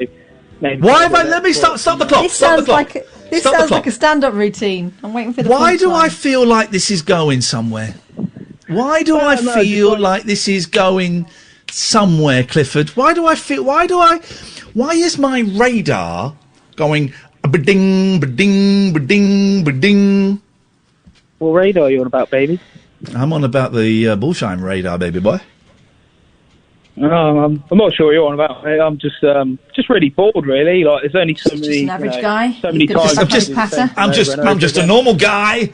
I'm just a normal guy, and I'm just bored, and I want to get out there, and I want to get back out to the monologue I've got written down here. I want to go back to my. I want to go back, and I'll go out there and start making love. I just want to go out there and start making love, and I just can't do that under these lockdown situations. And God damn you, Boris Johnson! I bet you're getting some with the mother of your latest child. I'm not getting any. I'm not getting any, and I want to get out there, and I just want to get some. I'm just an ordinary guy, and I'm being forced to stay at home and play Gran Turismo on my PS4, my PlayStation 4, with my homies online, and I'm really tempted to subscribe to Pornhub to see what you get behind that paywall, but I just can't think it's any better than the free stuff. Am I right, Cliff? Yeah.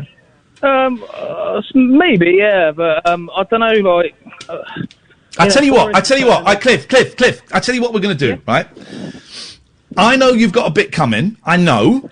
So what me and Kath are going to do is we're going to sit back, we're going to let you do your bit, just to remind you, if it's sweary, libelous, or racist, it won't get broadcast, it'll get dumped by Sam. Sam has got his finger on that dump button right now, haven't you, Sam? As I always do, yes. So it won't go out. The video will get taken down off YouTube, so you don't get that. So, with that in mind, Big Cliff, with that in mind, let's do the piece you've called up to do. Ladies and gentlemen, would you please welcome Clifford? Well, yeah, I was just saying, he's acting a bit weird, Ian. I don't know what's wrong, mate. I was just saying, it's a bit boring. There's only so many times, you can, play Xbox and take your dogs for a walk, and I've got a bit.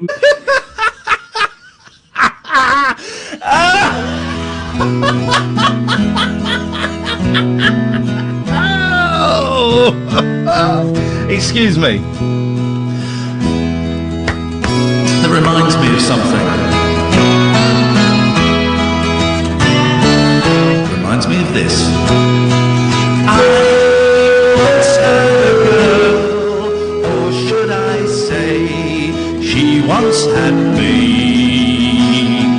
She showed me her room, isn't it good?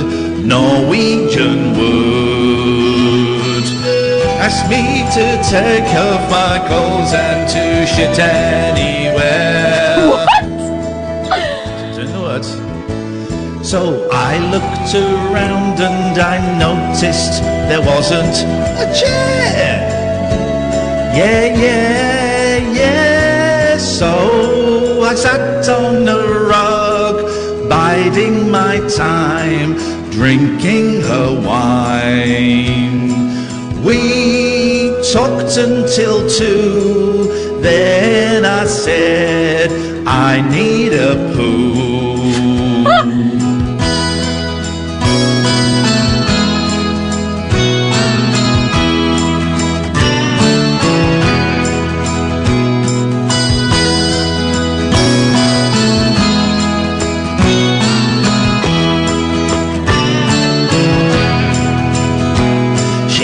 Asked me to shit anywhere, and I started to laugh. So I looked around and I crawled off to dump in the bath.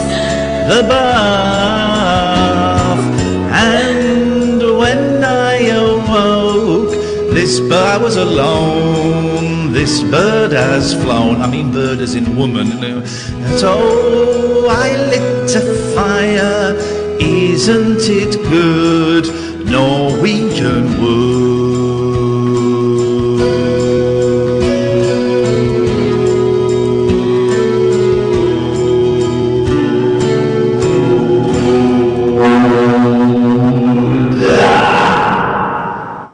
Thank you very much indeed. This, dear listener, is Talk Radio. Late night, Iain Lee on Talk Radio.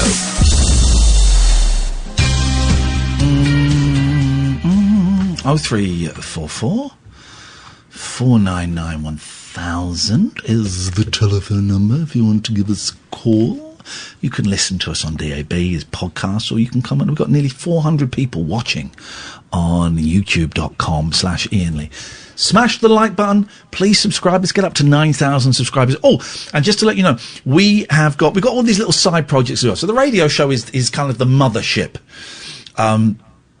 This is how Crosby, Stills, Nash and Young used to describe themselves, and I love it. I love it. I just started watching that David Crosby documentary. Man alive, I'm going to devour that. Oh, and then, Catherine, I've also got the Linda Ronstadt documentary as well, which it's going to be, I don't want either of them to end, but I shall lend them to you when I've finished with them. But so the radio show is our mothership, right? And this is the thing that cruises for the universe. And then every now and then we kind of nip out and we do little solo projects or little duo projects, and Catherine has started selling her art, Catherine Boyle art on Etsy. Oh, I got a picture. I got a nice big one of Catherine's prints of a bee, and it's brilliant. Absolutely love it. And I ordered it, and I got it, and I've got it framed. And my boys, Catherine, I told you, they came in, they went, "Is that picture new?" I said, yeah, it's new. I said, "You're never going to guess who did it." I said, Who did it? I said, "Catherine." And my eldest went, "What? No, really? That's almost good enough to be professional. She should start selling them." I said, "Oh, she is, man. She is." He loved it. They both loved it. Absolutely loved it. So there's that Catherine Boyle art on Etsy. I've got patreon.com/Iain Lee, where I'm going to be doing some new podcasts. And if you go to one, there's all different tiers. And if you go to one tier, you might get chapters from my autobiography that I'm never probably going to publish. And we've got the Rabbit Hole, which is happening this Sunday at 6 p.m. If you go to iainlee.com/event, iainlee.com/event, it's £6.50. I'm just going to tweet the link as well. This is the link to buy tickets for our show this Sunday at 6 p.m. It is only £6.50, and we do it on Zoom, and it's going to be about an hour long. We're going to do our best to make it family friendly, but we will be taking calls from people. And just to remind you, it's on Zoom, and Zoom can be hacked. So we're going to, for our part, we're going to make it family friendly. But there are elements out of it that are out of our control, I'm afraid. But we for an hour, we're going to do a show that I would happily let my kids sit in front of, with the proviso that there are some bits that we can't quite control. And if that goes well, I mean, we've sold a lot of tickets, so thank you.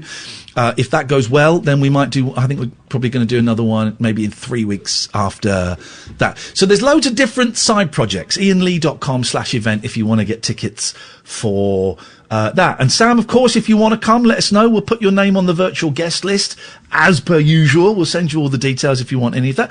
Or you might not want any of that because you might be sick of us. And no answer from him whatsoever. Gosh. Cold. You know the answer. It's better just not to say anything. The answer is yes. Okay. Good evening, Jerry. Hello. Hello, Jerry. Hello, Iain. Hello, Kath. Hey, Jerry. Hi. Your records of dearth. It was mentioned today by Paul Gambaccini, and that was it. Yeah.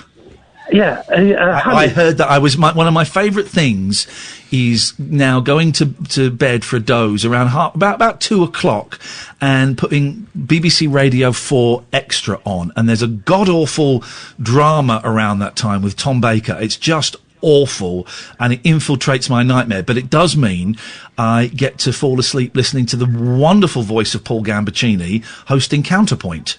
It's a good little quiz. It is a good little quiz. It is a good little quiz, yeah. Yeah, a lot of it's classical, but it's worth a few guesses. And it was "Honey, I Miss You" by Bobby Goldsboro. Yeah. And that talks about a lot of death. It is, and that was 1968. I think it won a Grammy. That was like the biggest selling song of 1968, and it is. It's a bleak. You really do have to wonder sometimes what people are thinking of when songs like that become such big hits, because there's no real. I don't know. Maybe because it was Vietnam. I don't know. There's no real pleasure to be had from listening. Well, compared to his other record, which was coming of age and a very sort of sexy record when I was a young boy growing up. Yeah. You know the one I mean. I don't know his other. The one where he's walking on the beach. Oh, yes. Afternoon on the first day of June. That's it. Yes. On the last that used to play when I worked in Dorothy Perkins, and I knew if that went round 4 times, I could go home. One afternoon, one evening in June, when I opened my window. It was something like that, wasn't it? What was it called? Yeah. I think she's sitting on the porch while he's walking by and gives him a wink. Yeah, it's one of those where he wakes up a man. You see? Okay. Right. Yeah. Okay. Yeah. I like those songs. Yes. What? Where is? And then he had "Honey, I Miss You." So. Where is Bobby Goldsboro these days? Dead? No, he can't be dead. Well, of course he could be. I mean, got Bobby Goldsboro. Let's have a little look. With all the Marlboros. He died. No, he's 79 years old. Bobby Goldsboro is still around, ladies and gentlemen. He's still around. And with respect to these video clips that have popped up, boy, oh boy, that's some wig. I'm guessing that Honey didn't pay as much as he thought it might do when it came to fake hair. He hosted the television series The Bobby Goldsboro Show. He composed the music for the sitcom Evening Shade, which had Burt Reynolds in. Have you seen it? Maybe he's holding it on with Honey. Yeah. Oh, poor lad. And I think Paul Gambaccini mentioned that he played guitar for Roy Orbison. He did. He did. Yes, he did. There you go. You see, it's good, that show. I enjoy that. Yeah, nice one, Jerry. Thank you, mate. I really appreciate. I appreciate the Bobby Goldsboro phone in 0344 499 1000. Did we do that? We did the break. We did the break. Ian, have confidence in yourself. We did the break. You are a professional, award-winning broadcaster. You did the break. Okay. Yeah. Let's go to James. Good evening, James. Hi, Ian. Hi, Kath. How you doing? What you got for us, James? Nothing really. I've just been sort of reviewing my lockdown experience, thinking, some people seem to be emerging now because lockdown's over. Yes, lockdown is finished. Well, people are starting to emerge now with, they've been working out or they've been learning new things, and they've just been doing really well. And then I look at myself and I think, I've just been chilling out. And it makes you take stock, doesn't it? Well, fingers crossed, James, we get another global pandemic, and you'll know what to do then. Yeah. You'll know what to do. I would suggest getting some tapes in or some books or something to learn guitar or learn German or Japanese or whatever it is, so that next time we get a global pandemic, you can hunker down and you can make yourself a better human being. You reckon, Work Kath? on that side hustle. Yeah, exactly. That's what everyone's doing now. I imagine a lot of people over the years have probably said, can we just pause life and just go and hold for a bit? And when it's happened, it's just been not what I dreamt, but... no one knew quite what to do. I learned a few chords on the mandolin so I can strum aggressively without any subtlety, 4 or 5 chords on a mandolin. But that's it. I haven't even tidied the garage. That was the big thing I wanted to do, was tidy the garage so it would give me another room, like a workshop. I haven't even done that, James. Oh, no. But it don't matter. It don't matter. It really doesn't matter. It turns out that being in lockdown is actually quite stressful for a lot of people. And I'm saying that, I've bought some weights. I'm getting buff. Did you pump off today, or I haven't pumped off today. you need to have rest days, otherwise you'll need to work on your legs. Otherwise, you'll end up like one of them lollipop men. Exactly. Did you pump off today, James? Say again. Was there anything else you wanted to say? No, that's about it. Yeah. Nice one, mate. Thank you. Don't you feel bad that you haven't learnt anything? We're due a second wave soon, so I'll have round 2, won't I? Fingers crossed, mate. Fingers crossed, buddy. I wish you the best of luck with that second wave. Thank you, James. 0344 499 1000. And that phone call has made more sense and was more honest than anything we've heard from the government for the last 8 weeks. Yeah. He's speaking like a real person, Catherine. And that's what we want. I appreciate that realness. Let us go to Peter. Good evening, Peter. Oh, good evening, Ian. How are you, mate? What have you got for us, Peter? Oh, Ian, I need you're a bit of a wordsmith, aren't you? I need your help. Yep, you've come to the right place. Are you on speakerphone? Because you sound really far away. Sorry, I'm on earbuds. I'm in a bus. That's all I can do at the moment. Sorry. You're in a bus? Yeah, I'm a bus driver. He's a bus driver. He's driving the bus. Flipping heck, man. He's leader of the pack all over again. Okay. Don't tempt fate. Yeah, sorry. No, okay. I'm writing a book, and I need a certain word. I know it exists, but I just can't think what it is. Maybe you can help. Why do I forget the feeling we're being set up for something rude? No, not at all. Not at all. Go on. You're paranoid, mate. I am a little bit paranoid. I've been sniffing this forehead all day. Okay, go on. Imagine it's like wartime, and you've got a car, say, and the army comes along and they say, Commandeer. sorry, we need to use this. Commandeer. That's it, well done. That's the word. Commandeer. Commandeer. Well done, Catherine. You're a star.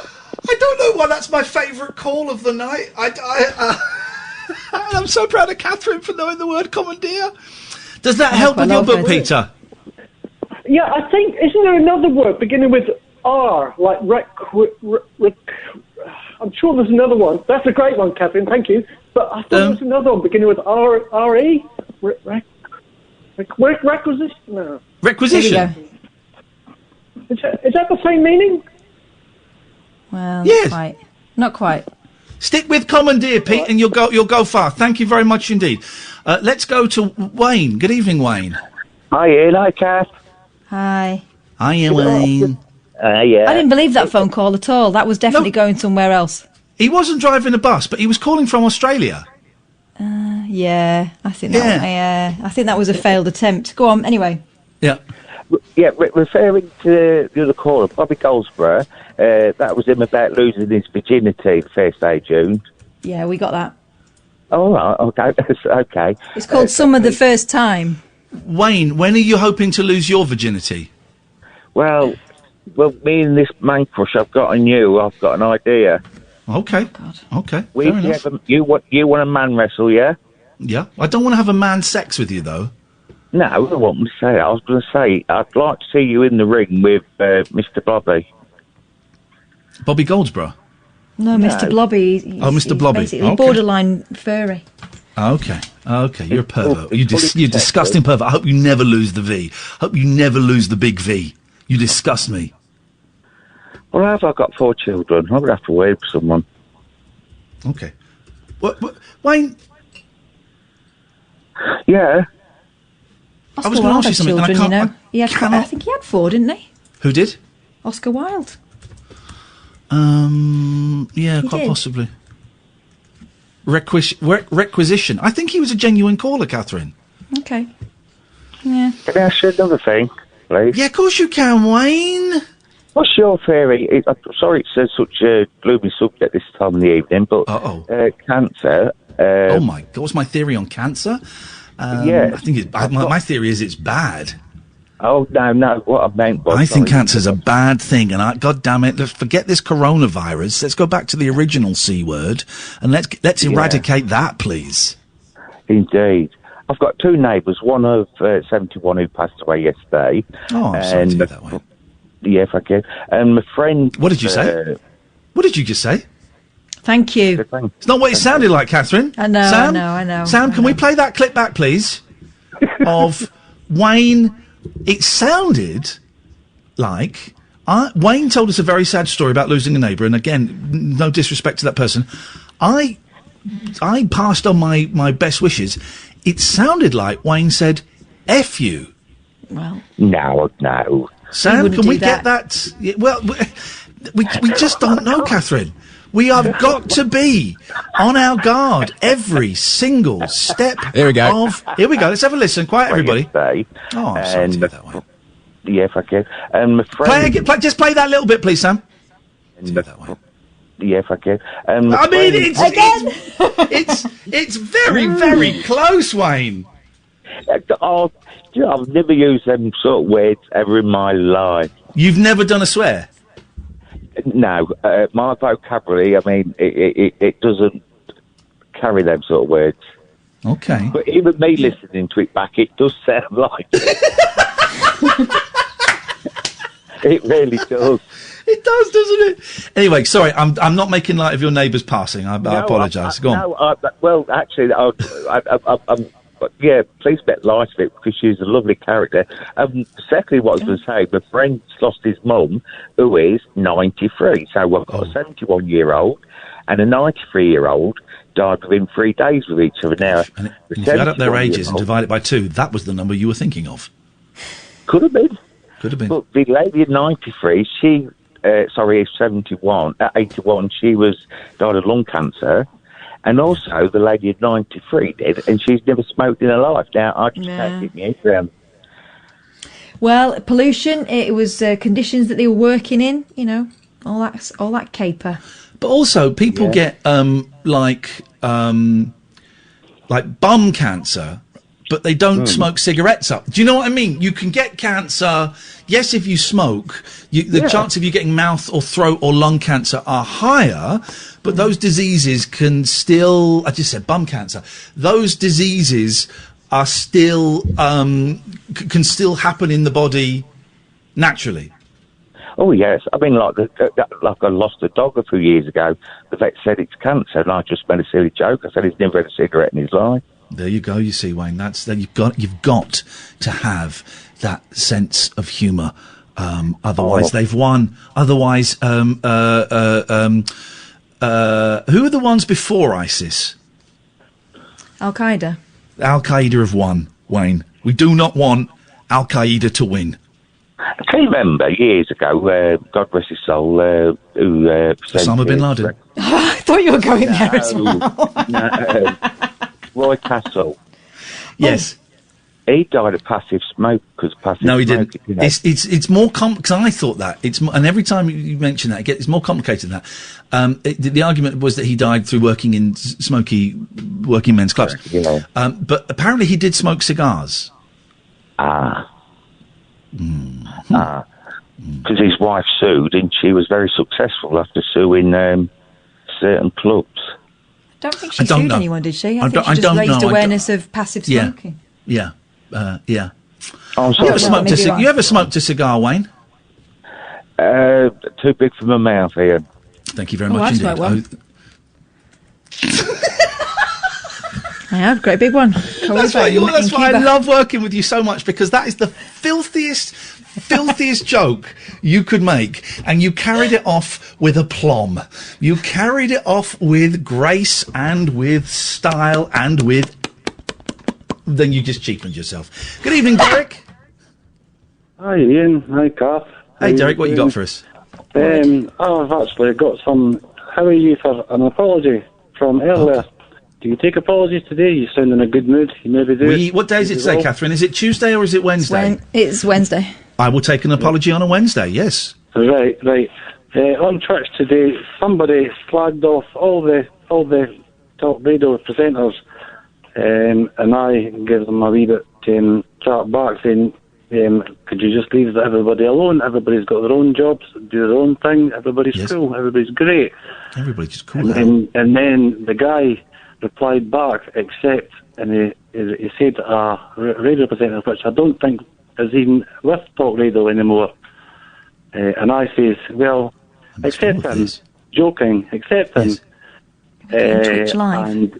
And then you messaged me back saying that you blocked me from Twitter today. So I've just felt guilty. I didn't block you. I don't remember any of this. No. Not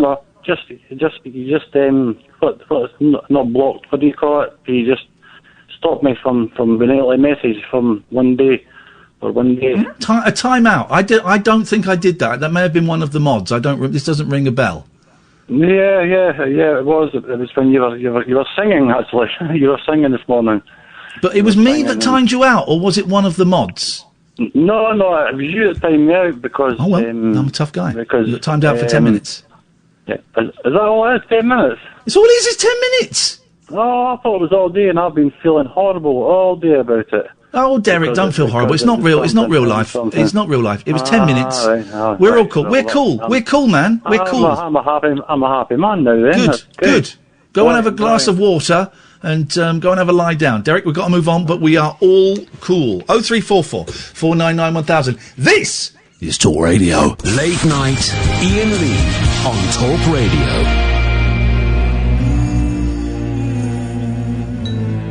Put your loving hand out, baby. I'm begging.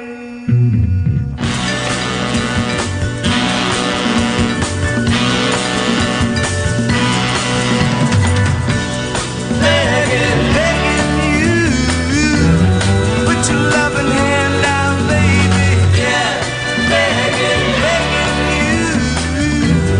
Put your loving hand out, baby. Yeah, riding high when I was king, playing it hard and fast 'cause I had everything. You walked away, you want me there. That easy come and easy go with him put in. Yeah, begging, I'm begging you.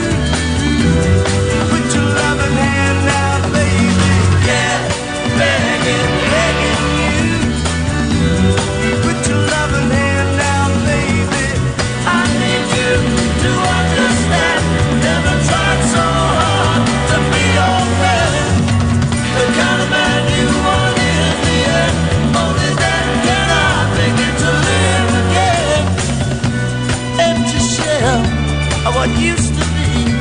Shadows of my life hanging over me. Helpless man, hard to know. Would even stand the devil's chance to rule my soul. Yeah, begging you. Put your loving hand out, baby. Yeah, I'm begging you. Put your loving hand out, baby. I tried so hard to hold my own, though I just can't make it all alone. I'm holding on, I can't go back. Now that big brass ring, the shade of black.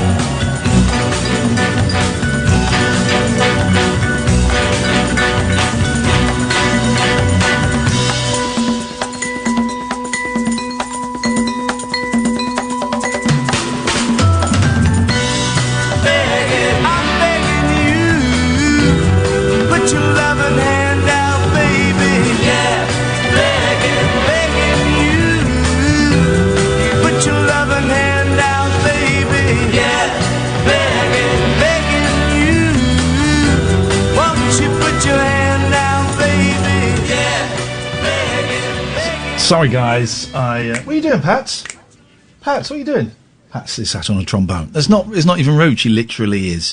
0344 499 1000 is the telephone number. It's been an all right show. It's been an all right show tonight. We had that lovely love bomb we did with the ladies. Sort of, I don't even know where she was in America, actually. I wasn't really paying attention.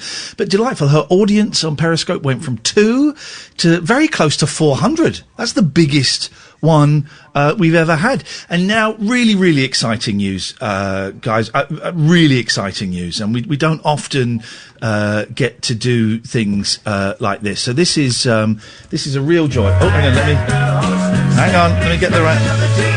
Let's get the right music. You're a cocaine addict. No. I like you like that. No. Please don't go. Nope, hang on a minute, bear with me. Fanny. No. Fanny. No. Fanny. No. Fanny. No. Rocket Man. Here it is. Open his lines. Your spirits are special. We don't wanna go mental. We're all stuck at home. Someone throw me a bone, and we will get this special. The last bit don't work. Oh God. But also 03444991000 is the phone number. We have been planning this for just coming up to 3 weeks now, and tonight is the night. Are you ready, Barry? Yes, this is we've been waiting for the right moment to drop this on you, and we're dropping it now. If you call up now, we will take your call straight to air, and Barry will answer one question per caller. Is that right, Barry? That is how it's going to work, Ian. That's how I understood it to be, yes. That's what we talked about when we started discussing and rehearsing this. God, it was nearly 4 weeks ago, actually, now I think about it. Yeah, I'm so delighted I was involved in that meeting. We've done workshops, we've hired many actors to phone up Barry to get his skills up to speed. And we had some really great sessions, didn't we? We really did. We workshop. We just ran it up the flag, saluted it, spitballed. Yes. We use a lot of PR people. We use Abbott Mead Vickers. We use a lot of people. Yep. I'm ready to go, and I did frown when you questioned whether we should perhaps try and expand our consciousness by using street drugs. I blanched at that a little bit, Barry. It was a thought. In retrospect, it was a silly thought. But it was still a fun afternoon. Yeah, you managed to both open your third eye, didn't you? And our fourth eye. I did. My Margaret opened my third eye for me, because at my age I can't do it. And she got someone in from the council with a jemmy. So, this has been nearly a month in the planning, the preparation, and indeed the rehearsal. So, dear listener, now is your chance. Very simply, all you have to do is pick up the telephone, dial 034991000. I will take your calls straight to air, and you are allowed to ask Barry from Watford one question. One. Let's try and say it at the same time. One question. Catherine, can you be in this as well? Hang on. 1, 2, 3. One question. Okay. Yes. So we're going to go to the phone. Oh, yeah. Please don't be offensive. Don't be rude. Things we can't say. We can't call him an old tosser, a dirty old man. We can't call him a shit. We can't say he's horrible. We can't talk about. And for God's sake, don't mention his saggy balls. Don't mention his saggy balls, please. No questions about Margaret's Bidenda, and we mustn't mention his drug-addicted, violent thug of a thick son. Those things to one side. 0344. My bottom's out as well. Okay, well I would put it back in. Don't put any pyjama trousers on tonight, but it doesn't matter. 34449911000. Let's go. Line 1, you're through to Barry from Watford. You've got one question. Here we go. Hello, Barry.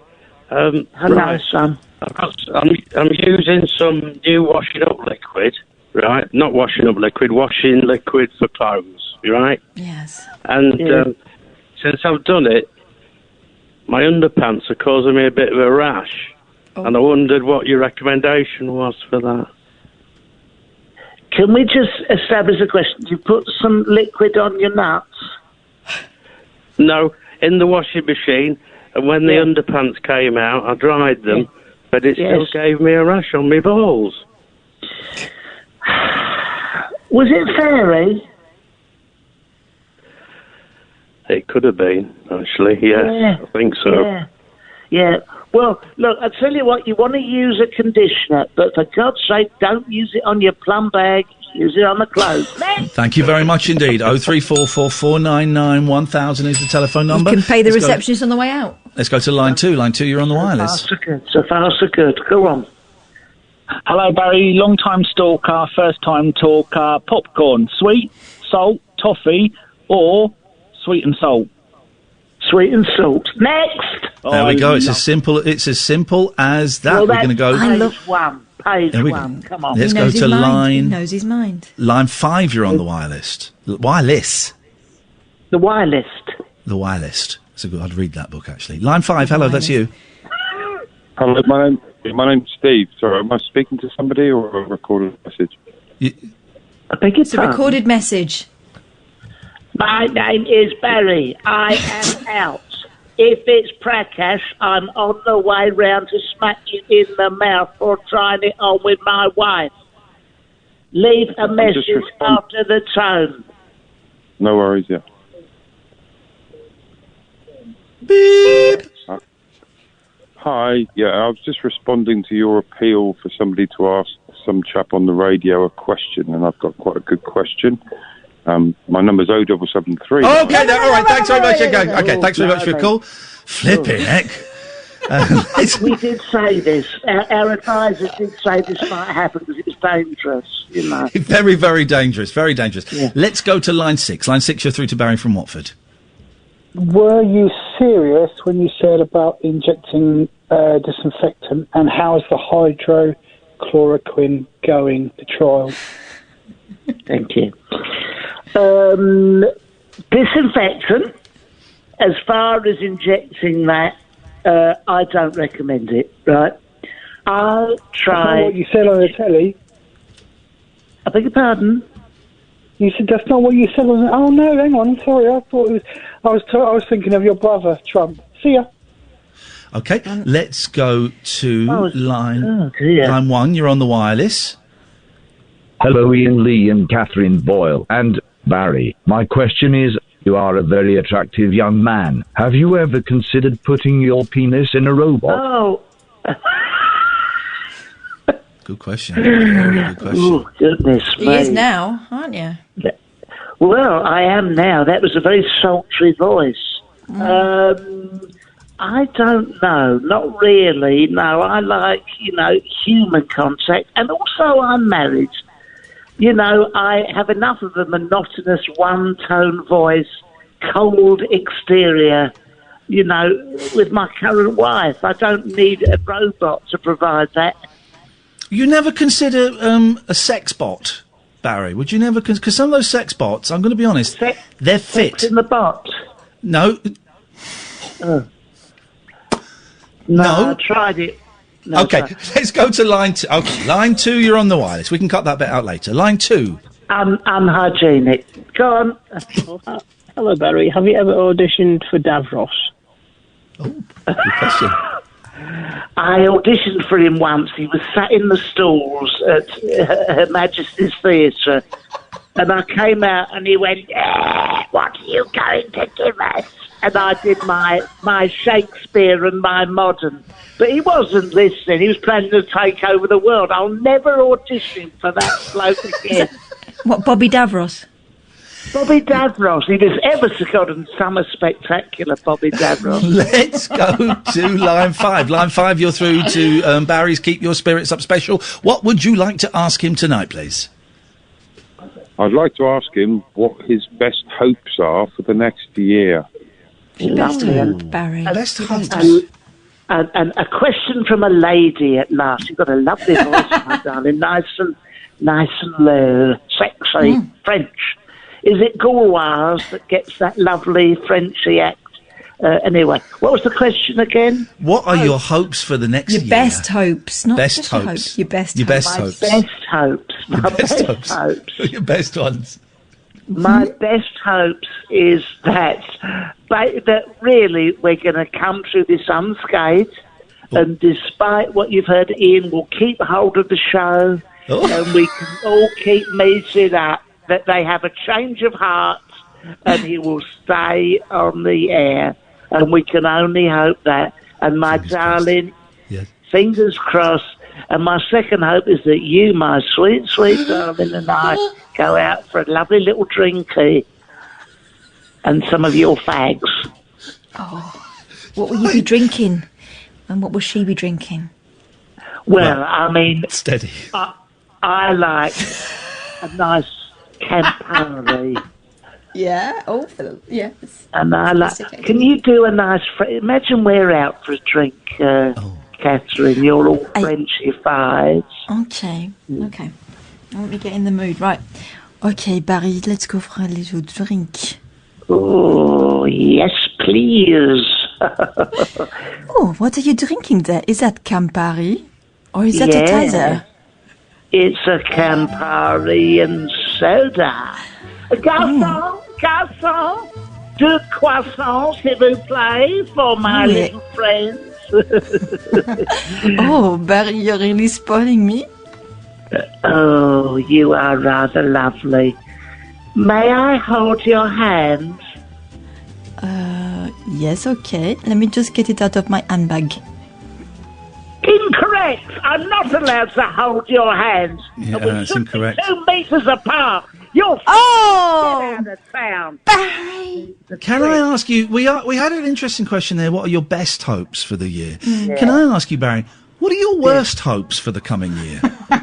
Well, what happens to a man of my age is occasionally, it was alluded to earlier, you can sit on the old onion bag unless you're careful. Yeah. And occasionally what I've done, and this is a little bit graphic, but I'll go easy.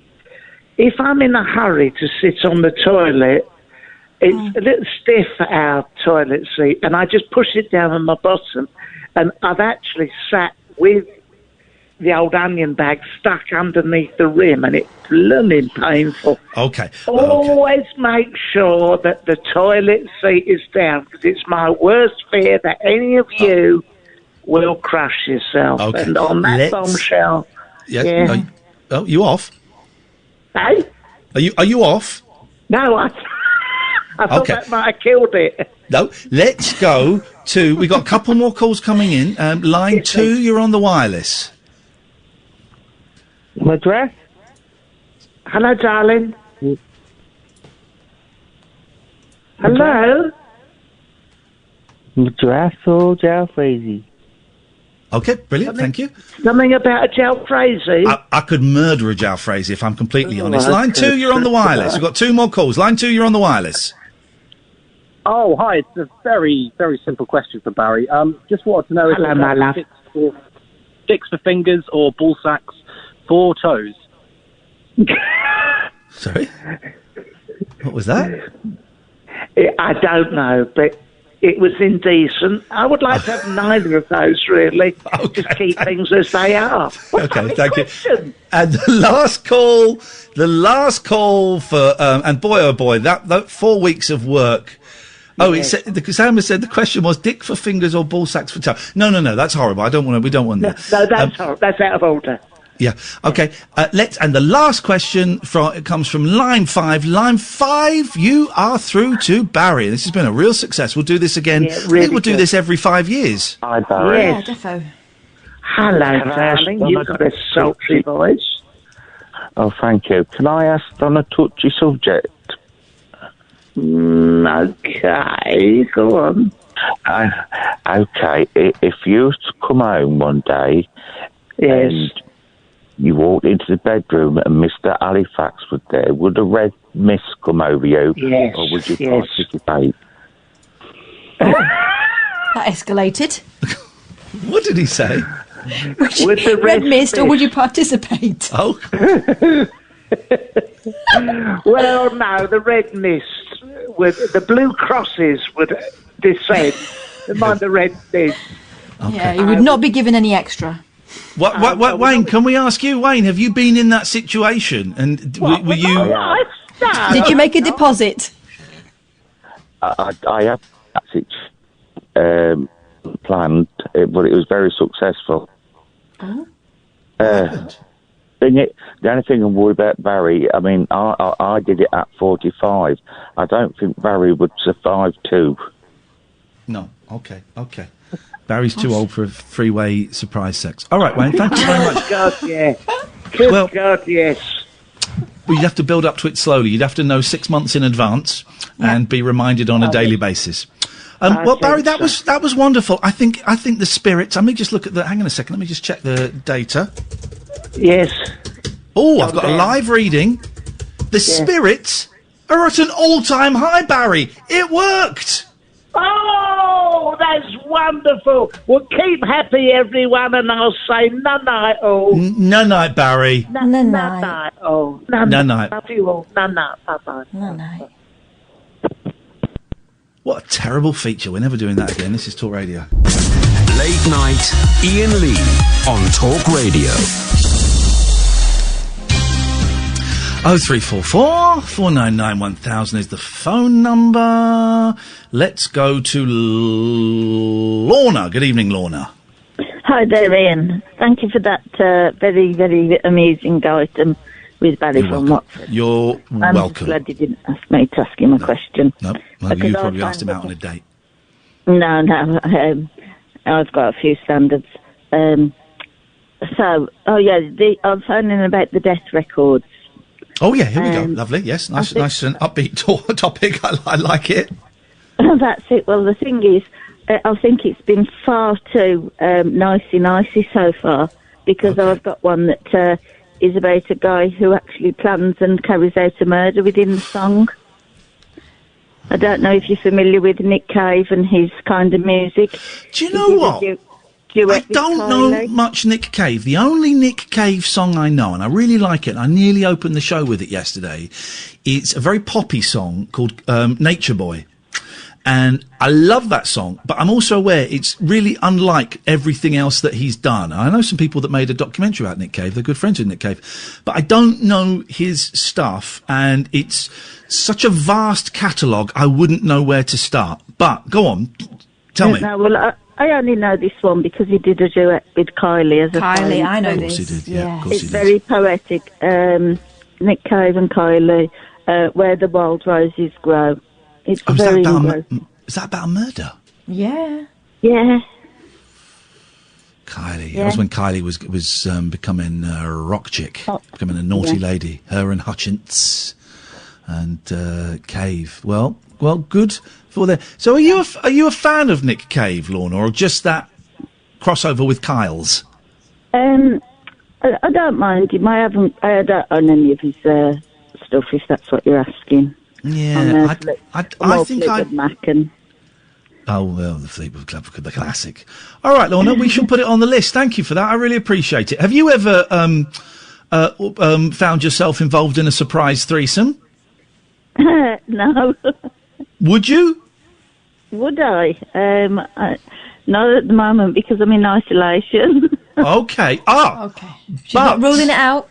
But if it happened, you could, and it was safe to do so, everyone was COVID-free, you'd be in there.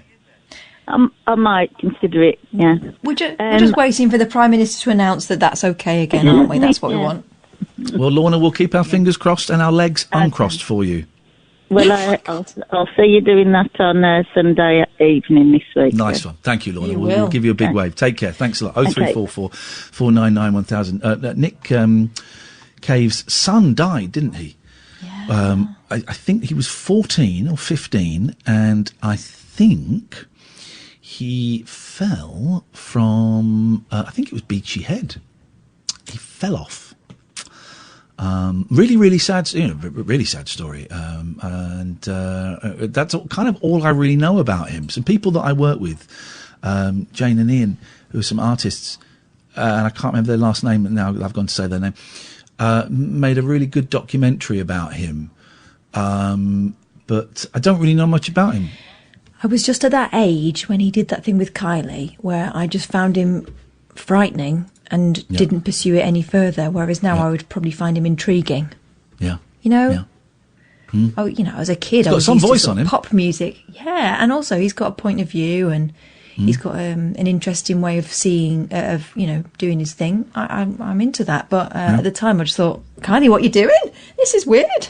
He lives in Brighton, I think. Well, that makes sense. Doesn't it? Mm-hmm. We've got loads of calls. Let's go. So let's take them. Let's go. That's the obvious thing, isn't it? I'm sat there thinking, we've got loads of calls. I know. Let's speak to them.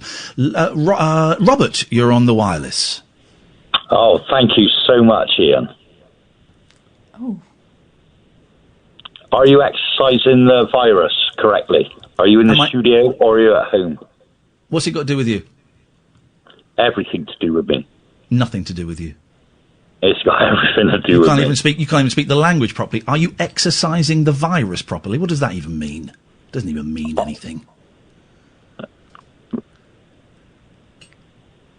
Ask me a question in English that makes sense. Ask me anything you want to. I don't want to ask you anything. You've called me and you've asked me a question that doesn't mean anything. So try again in English. Right, okay. Let's put it plain so you understand. Are you in the studio or are you at home? None of your business. You reckon? I know. What do you know? That it's none of your business. You're trying to annoy me? Oh, I'm not trying. What a boring caller. Bye-bye.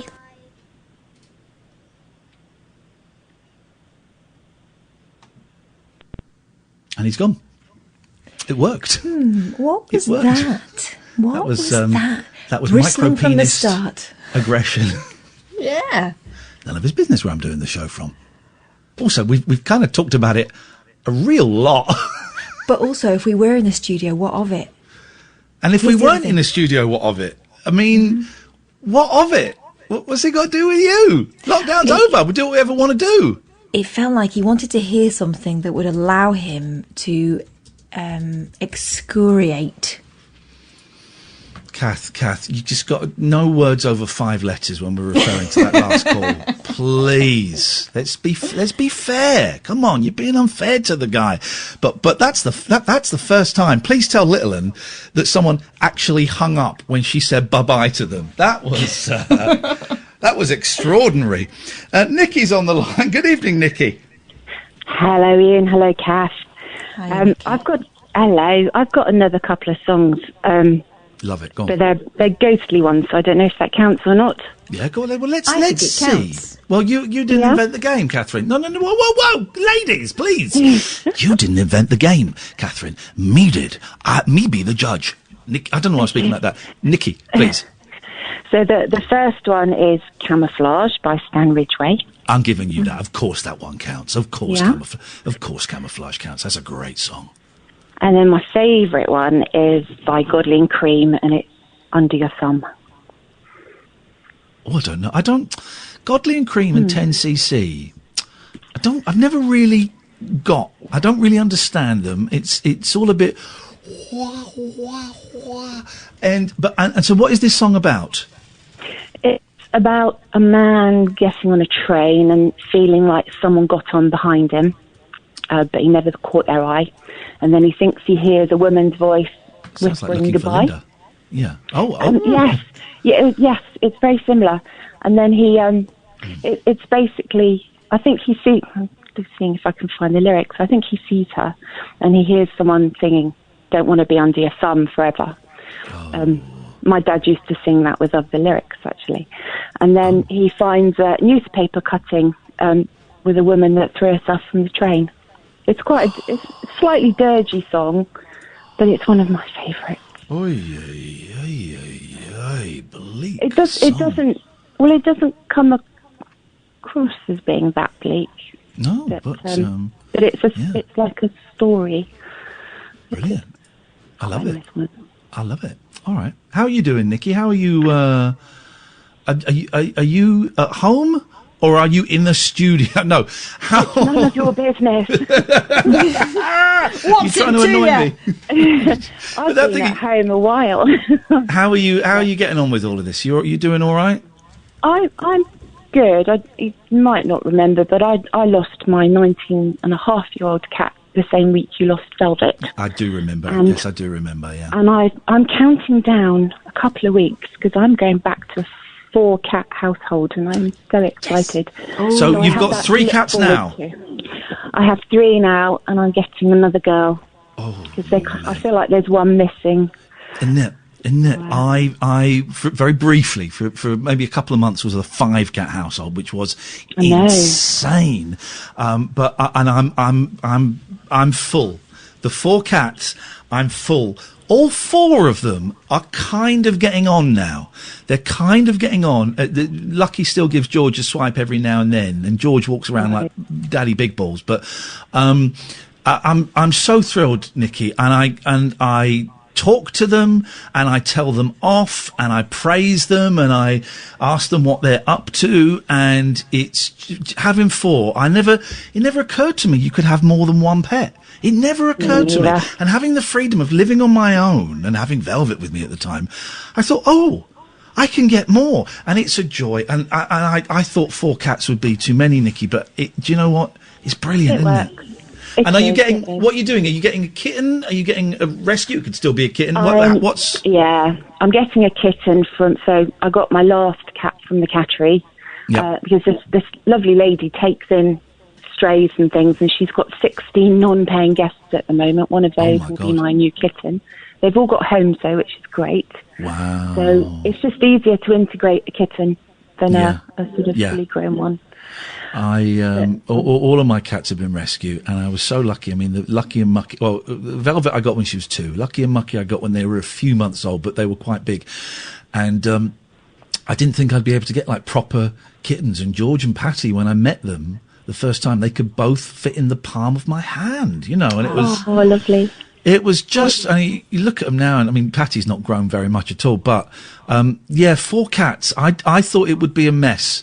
And it can get a little bit stinky if they're still using the litter tray, which all of these idiots are. But there's something magic about 4, Nikki. When are you getting your new one? Does your new one exists? Yes, I'm getting her the first week of June. Oh, mate. A couple of weeks. Well but done. I also wanted to say to you guys, I'm really looking forward to Sunday. I've signed up for your Zoom rabbit holes, and I'm really excited about that. I pray to God. I just know in our luck, I'm going to get up Sunday. Zoom is dead. The internet has been switched off for 24 hours. Thank you, Nikki. We will wave to you, and we hope you enjoy it. We've got some silly things planned for it, so it should be a laugh. Good luck with the cat pictures, please. Thank you. You take care now. Take care, Nikki. Bye-bye. Do you never think, Catherine, one's enough for you, isn't it? No, I would have more. Oh, really? I'd have more. Yeah, because she's fun and all, but she's quite aloof. I want a snuggly one. This is partly why Lucky and Mucky, because they're feral. They were feral, and they're great, and they have moments of affection. Yeah. But generally, I open them out. This is it. I'm quite happy to hoover up those little crumbs of affection that she throws me now and again, and I feel very, very special. And that's the great thing about cats over dogs. Dogs will love you whatever you do, whereas a cat really does choose their moment. But Anna's just sent us a picture of her cat. My God, that's a stunner. I love Willow. I love her. I've definitely got room for more. We have after the show, we have a little WhatsApp video chat where we just go through the show about what we thought worked, what we didn't, callers that annoyed us, stuff like that. Just a little debrief. And I'm generally in bed at that point because I go pretty much straight to bed. And I'll show Kath. I tend to have 3 cats on the bed. Very rarely do I get 4.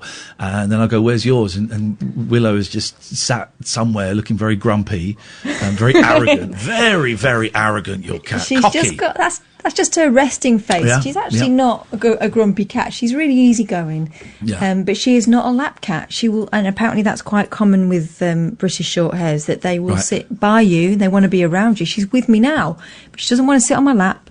She doesn't want strokes necessarily. If I do go over and stroke her, she will purr and everything. But there'll also be a limited time, and she'll go, "Right, that's enough. Thanks very much. You can move on now." But they're also different. Lucky and Mucky say I open the door in the morning and I generally don't see them all day because they go off having adventures, and turns out they go and sleep in Betty's house next door. I've since found out. But whereas George and Patty will stay pretty close to me all day. If Patty can't find me, you'll hear her crying, and I have to go, "Pat, I'm up here, darling." She's quite high maintenance, isn't she? She's quite high. She's a daddy's girl. But I love it. And they're all so different. And they're all different to how Velvet was, and it's... Yeah. I love it. I miss Willow. I want to give... Because Willow lived with me for a week while you were away. And she was tiny. I want to see Willow again. Yeah, she's great. She's great, and she's getting to be so big. But I'm still the only one she allows to pick her up. And it is an allowance thing. Again, it's kind of... She'll put her paw on my cheek... so that when the time is up, she'll give it a little push, really gently. There's no claws involved, but she lets me pick her up. But everyone else can bog off as far as she's concerned. Me and my youngest are the only ones that can pick up any of the cats. Because my youngest, when I got the girls, and then I got Patty and George. He's brilliant. The eldest is good as well, but he's brilliant, and he's got the patience. And I would go up. I wonder where my youngest was, and I'd go upstairs. He'd be sat at the top of the stairs with a blanket on his lap and some cat biscuits on his lap, trying to get Mucky and Lucky to sit on his lap. Now, they were never really kind of lap cats, but because of that, the babies love him, and all cats will allow him to pick them up. One of the things I love about your youngest is he's kind of a boy in a cat form, isn't he? Because he's loco. Yeah, God. But super affectionate. But also that whole thing with the animals. He's just got this touch about him that means that that they like, and he'll sit there. Always the same with the dog. His dog. That it's they're best friends. And I feel sorry for everyone else because he's just got a vibe that animals respond to, and you can see it. It's incredible. Let's take a quick break. Tim, we're going to come to you after that. Then we've got time for some more calls. 0344 499 1000. This is the Late Night Alternative. I'm Iain Lee. She's Catherine Boyle, and you're listening to Talk Radio. Late Night Iain Lee on Talk Radio. 0344 499 1000. Good evening, Tim. Hello. I just thought I'd give you about a few of the song category conversations you're having at the moment. Yes. The death song one. Yeah. I had something in mind, and I thought, why hasn't anyone mentioned it yet? And then as I'm phoning to say it, I'm thinking, I've heard this song a lot. I actually don't know if it's a death song, and it's Ode to Billy Joe by Bobby Gentry. Well, go on, Kath. You want to take this one? Yeah, because it's just about that song is incredible, isn't it? And it's one of those ones you listen to it and you go, what exactly went on there? So something got thrown over the bridge. Yeah, well, and I'm thinking about it. I've never known what that was. My theory has always been that it was a baby. It's never been properly explained. But it is dark, isn't it? But something got thrown off the side of the bridge, right? But Billy Joe... Not concentrating on it properly. I kind of thought that Billy Joe himself was jumping off the bridge, but obviously not. Well, no, Billy Joe did jump off the Tallahatchie Bridge. No. Why did he do that? Hang on. No. We need to reassess this whole thing. No. We're conflating two songs. Hang on. Here we go. Billy Joe jumps off... I'm not sure where that's coming from. Hang on. It was what gets thrown over the bridge. No. Billy Joe. And Billy Joe were throwing something off the Tallahatchie Bridge. Yeah. Billy Joe jumps off the Tallahatchie Bridge. Oh yes, someone's come round to tell them while they're eating dinner, isn't it? Yeah. The day that Billy Joe McAllister jumped off the Tallahatchie Bridge. That's here we go. Here we go. So it is. She and Billy Joe, but like chapter 4, verse 4. Someone who looks like her and Billy Joe threw something off the bridge. Yes. Yeah. So, but Billy Joe jumps off. Here we go. I was out chopping cotton and takes quite a while to get to the point. It does take quite a while. But listen, I don't regret playing this. This is great. And it's dinner time. We stopped and walked back to the house to eat. I like the fact you can hear her slightly buck teeth. And Mama hollered at the back. Oh, she's so beautiful, Bobby Gentry. My God, what busy voice! Mouth. All your boxes. Here we go. And then she said, I got some news this morning from Choctaw Ridge. Today, Billy Joe McAllister jumped off the Tallahatchie Bridge. Oh, it's that bit when she goes deep. Oh, my God. Billy Joe McAllister jumped off the Tallahatchie Bridge. I want to marry that bit. Today, Billy this bit where it goes, there. Jumped off the Tallahatchie Bridge. A bit jumped off. I want to marry the bit where she goes, jumped off. Man, what a sexy voice. So Billy Joe McAllister dies, we think. Well, we don't know. We know he's tried to kill himself at the very least. and we think something was tossed over the edge. We don't know what. The rumour is it was a baby. The movie makes it a baby, I believe. But Bobby Gentry has always remained tight-lipped as to what exactly it was they were tossing. It's about dark secrets, obvs. Yeah. So that counts. That's a great suggestion you got there, Tim. Oh, well, okay, good. Well, I'm glad I got it right. I knew that was going to be the case. Anyway, you liar. I've got a couple of others. Yeah. One of which I sent you via Twitter the other day, but I don't know if you saw it, but when you were talking about songs with sirens... Oh, yeah, go on. There was one by Ice Cube. Did you see that tweet I sent you? I don't remember. Okay, it was last week. So there's on his album America KKK's Most Wanted. Oh, okay. The track number 2. I won't say the title. Did you say it was unplayable on the radio though? Yes. Yes, I remember that. Yes, I remember. The actual piece where the siren kicks in. I love that bit because the bass line that kicks in at the same time. It's really well mixed together. It's just like the siren's almost part of the music. It's brilliant. Yeah. Oh, I'm just reminded of another song about a car, because I was thinking of someone dying. I was thinking of like 50s and 60s. Of course, the Bare Naked Ladies. Tonight is the night I fell asleep at the wheel, which is about a guy singing from the perspective of he's in a car crash and then the ambulance are coming and then he dies. It's incredible. Oh, God, yeah, it's awful. There's some song tonight, and apparently it's based... uplifting. It's based on... Someone's brother died. It wasn't Stephen Page's, was it? I want to say Ed's, but I'm not sure. Yeah, I'll Google it. Go on, do you have anything else, Tim? The last one, which is a category that you haven't mentioned. Well, you sort of reminded me of it when you said singles that have got a great A and B side. Yes. Now, this doesn't quite fall into that category, but when I was younger, I discovered in my dad's singles collection the B-side of Dire Straits' Private Investigations. Yeah. Which is a novelty song. And I wouldn't have put Dire Straits down for doing novelty songs. But no, very dry band. Very, very dry band. Yeah. Well, it's called Badges, Posters, Stickers and T-shirts. Yeah. And it basically, I think it's them taking the mick out of...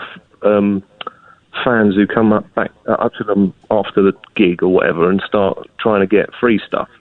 So I just wondered if you ever heard it, because I used to do martial arts when I was a kid, and I remember playing that. I don't know why I got into this routine. I played that every time I got ready to go out and do some martial arts. It wasn't particularly a violent song, but yeah.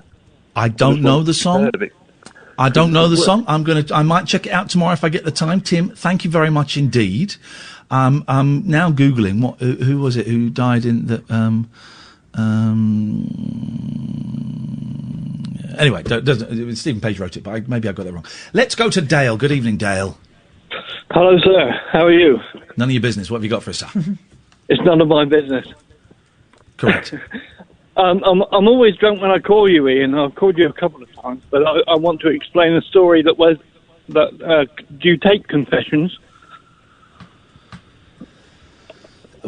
What do you mean by confession? Well, I told you that I wrote a song about your cat. I don't know if you remember that. Yeah, I do. Well, I didn't. I wrote it about someone else's cat, and when I got back home... Yeah. I heard your story about your cat passing away. Right. And I couldn't remember the name of the other lady's cat. It was an old school friend. Yes. So it wasn't about your cat. Okay, never mind. Why are you telling us that now?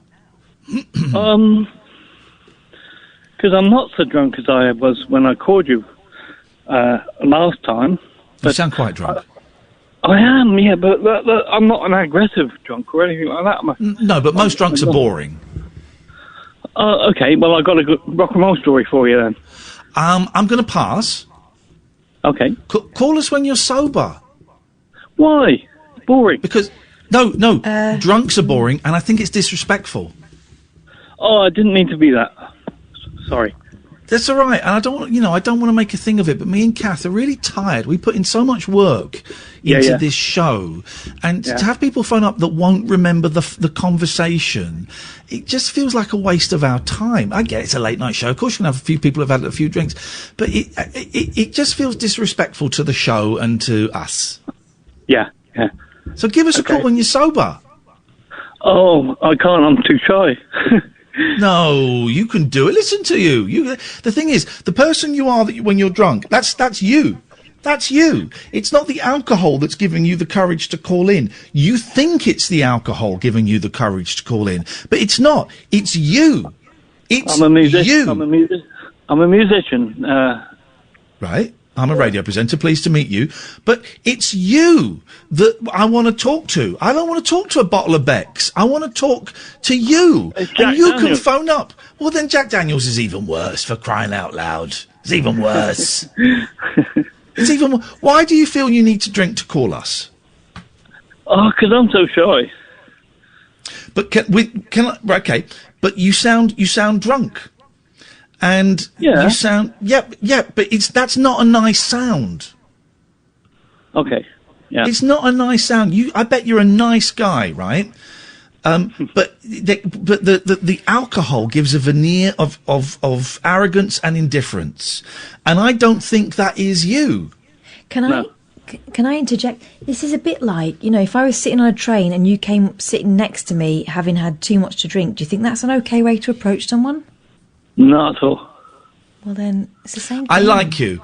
What did you call in for? I'm going to let you, because I like you, but if at any point I feel it rambling out of control, I am going to say goodnight. Yep. Okay, because this is my house. This is mine and Kath's house. Separate bedrooms, obvs. Yep. And we're very careful about who we invite into the house now. Okay? So go on. Well, that was it, really. I only wanted to explain. Okay. Well, I appreciate your explanation of that, and I am not upset. So we are all cool, and I really look forward to speaking to you when you're sober. Well, God bless you for that. God bless you, Dale, and all who sailing you. Bye-bye. Thanks, Dale. Bye. 499 1000 is the telephone number if you want to give us a call. And I know it's a late night show, and that turning away drunk people is may be contrary to what we're the tradition of this. It's just we really want, Kath and I talked about this, we really want to make this show as interesting and as fun as possible. We want it to be fun, right? And I don't think it's been fun for a while, and that's okay, because we're in a really strange situation that is completely unnormal and unique in human history. And so, of course, it's going to get bogged down because we're going through what you're going through, or we're going through our versions of what you're going through. But we do think, this is what we talk about in our little debriefs afterwards, we both think that we have allowed the show to really be slowed down by dull drunks. Not all drunks are dull, but quite often we'll get a phone call, because I talk so openly about sobriety. Someone will phone up and explain for 15, 20 minutes how alcohol is ruining their life, and it's ruined their job, and it's ruining their relationship, and they want to stop, but they can't stop. And long 15-minute, intense, sad story. And then they will say to me, Iain, how did you get sober? And I'll say, well, I got sober by going to AA and NA meetings and sitting in church halls and school halls and rooms above cafes and working through the 12 steps. And so often the person will go, yeah, I went to a meeting once and I didn't like it. I didn't like all that God stuff. What other ways are there? And we've just wasted 20 minutes because I don't know any other ways. I tried so many other ways. I tried different drugs and different drinks and trying to only take drugs at weekends and going around the world and working and sex and food and psychology and psychiatry and antidepressants and medication and all of that, right? And hypnosis and everything. And none of it worked for me. Works for some people, but none of it worked for me. So if you're going to, give us the really sad story, which I've heard a million times, but I'm happy to sit and listen. If you're then going to not dismiss my experience, because that's all I've got. That's the only thing I can share with you. The only way I know how to get sober is the way I got sober. And that was to get my arse to meetings and sit in meetings that I did not want to sit in and talk to people I did not want to talk to and put my hand up and share when I really, really, really didn't want to share. That's it. It worked for me. It worked for me twice. Twice. The problem is when we have the same conversation more than once with the same person because they don't remember.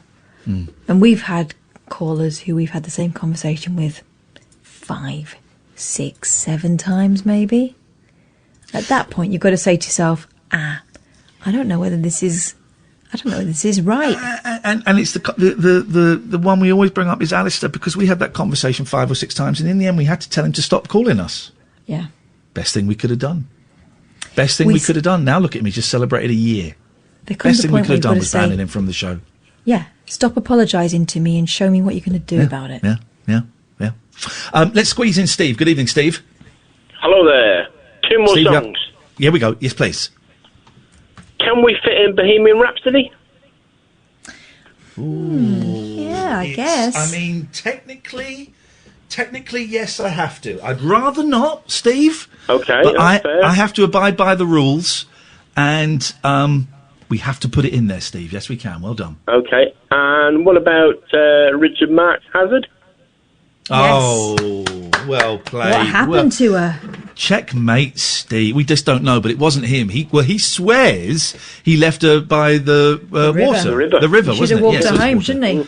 Should have done. Home. Yeah. I think he did it. Yeah. Sounds so convincing, though, doesn't it? Yeah. I swear I left her by the river. Oh really, Well, you would boy? say that, wouldn't you? You say that, boy? I'll get this shotgun and stick it up your ass. Is the lyric, that boy ain't right, or that boy ain't white? That boy ain't right. Ain't right. Okay. Right. Yeah. Right. In the head. Yeah, exactly. Okay. Thank you, Steve. Let's go to Matthew. Good evening, Matthew. Good morning. You all right, Ian? Turn your radio off. Yeah, sorry, I'm watching you. I'll just turn that down. Dirty boy. Not on YouTube, he's watching through my window. You touched on the drugs and everything there, and I just wanted to say that, you know, them lessons in school that when you're in year 8, year 7, and someone comes round to tell you. Copper brings round a block of hash and some acid and shows you what it looks like. Copper brought a frame full of contraband stuff, and we were like, "Oh, that's what it looks like." Thanks very much. Everyone thinks it looks really cool. You can see it, and they tell you this, the bad, don't touch them. But then you're thinking, "Oh, I wonder what that's like. And then when it comes round to it, when you're 17, 18, 19, you give in and try it. Try things, and even worse for the people that don't have much, that are poor. Like that's they go straight to it, because in school you were always told not to go near them, but you're curious. You know what I mean? Oh no, I think that the drug education that I went through in the 80s and the 90s, it don't work. It made me more interested in taking drugs. It made me really interested. It don't work. Same, yeah. So I wonder whether they still happen in school. I think they shouldn't. I think kids now that are growing up, that have grown up now, that are teenagers, they know to stay away from the hard stuff because they've seen. I don't think it works like that. Listen, we've got to go, Matthew. I don't think it works like that. No, and I would love to have a longer chat with you, but we're at the end of the show. Tomorrow. I think give us a call tomorrow, because I'd love to chat. I think young people are always going to experiment, and I think we should set out a groundwork where they can experiment and know the boundaries and the risks. Anyway, Julia, well, this is the first. Look, Catherine, we couldn't get to all of the calls on the switchboard. I'm really sorry. Sam, thank you. Catherine, thank you. Mods, thank you. Stay tuned. Daryl's up next. This is Talk Radio. Talk Radio.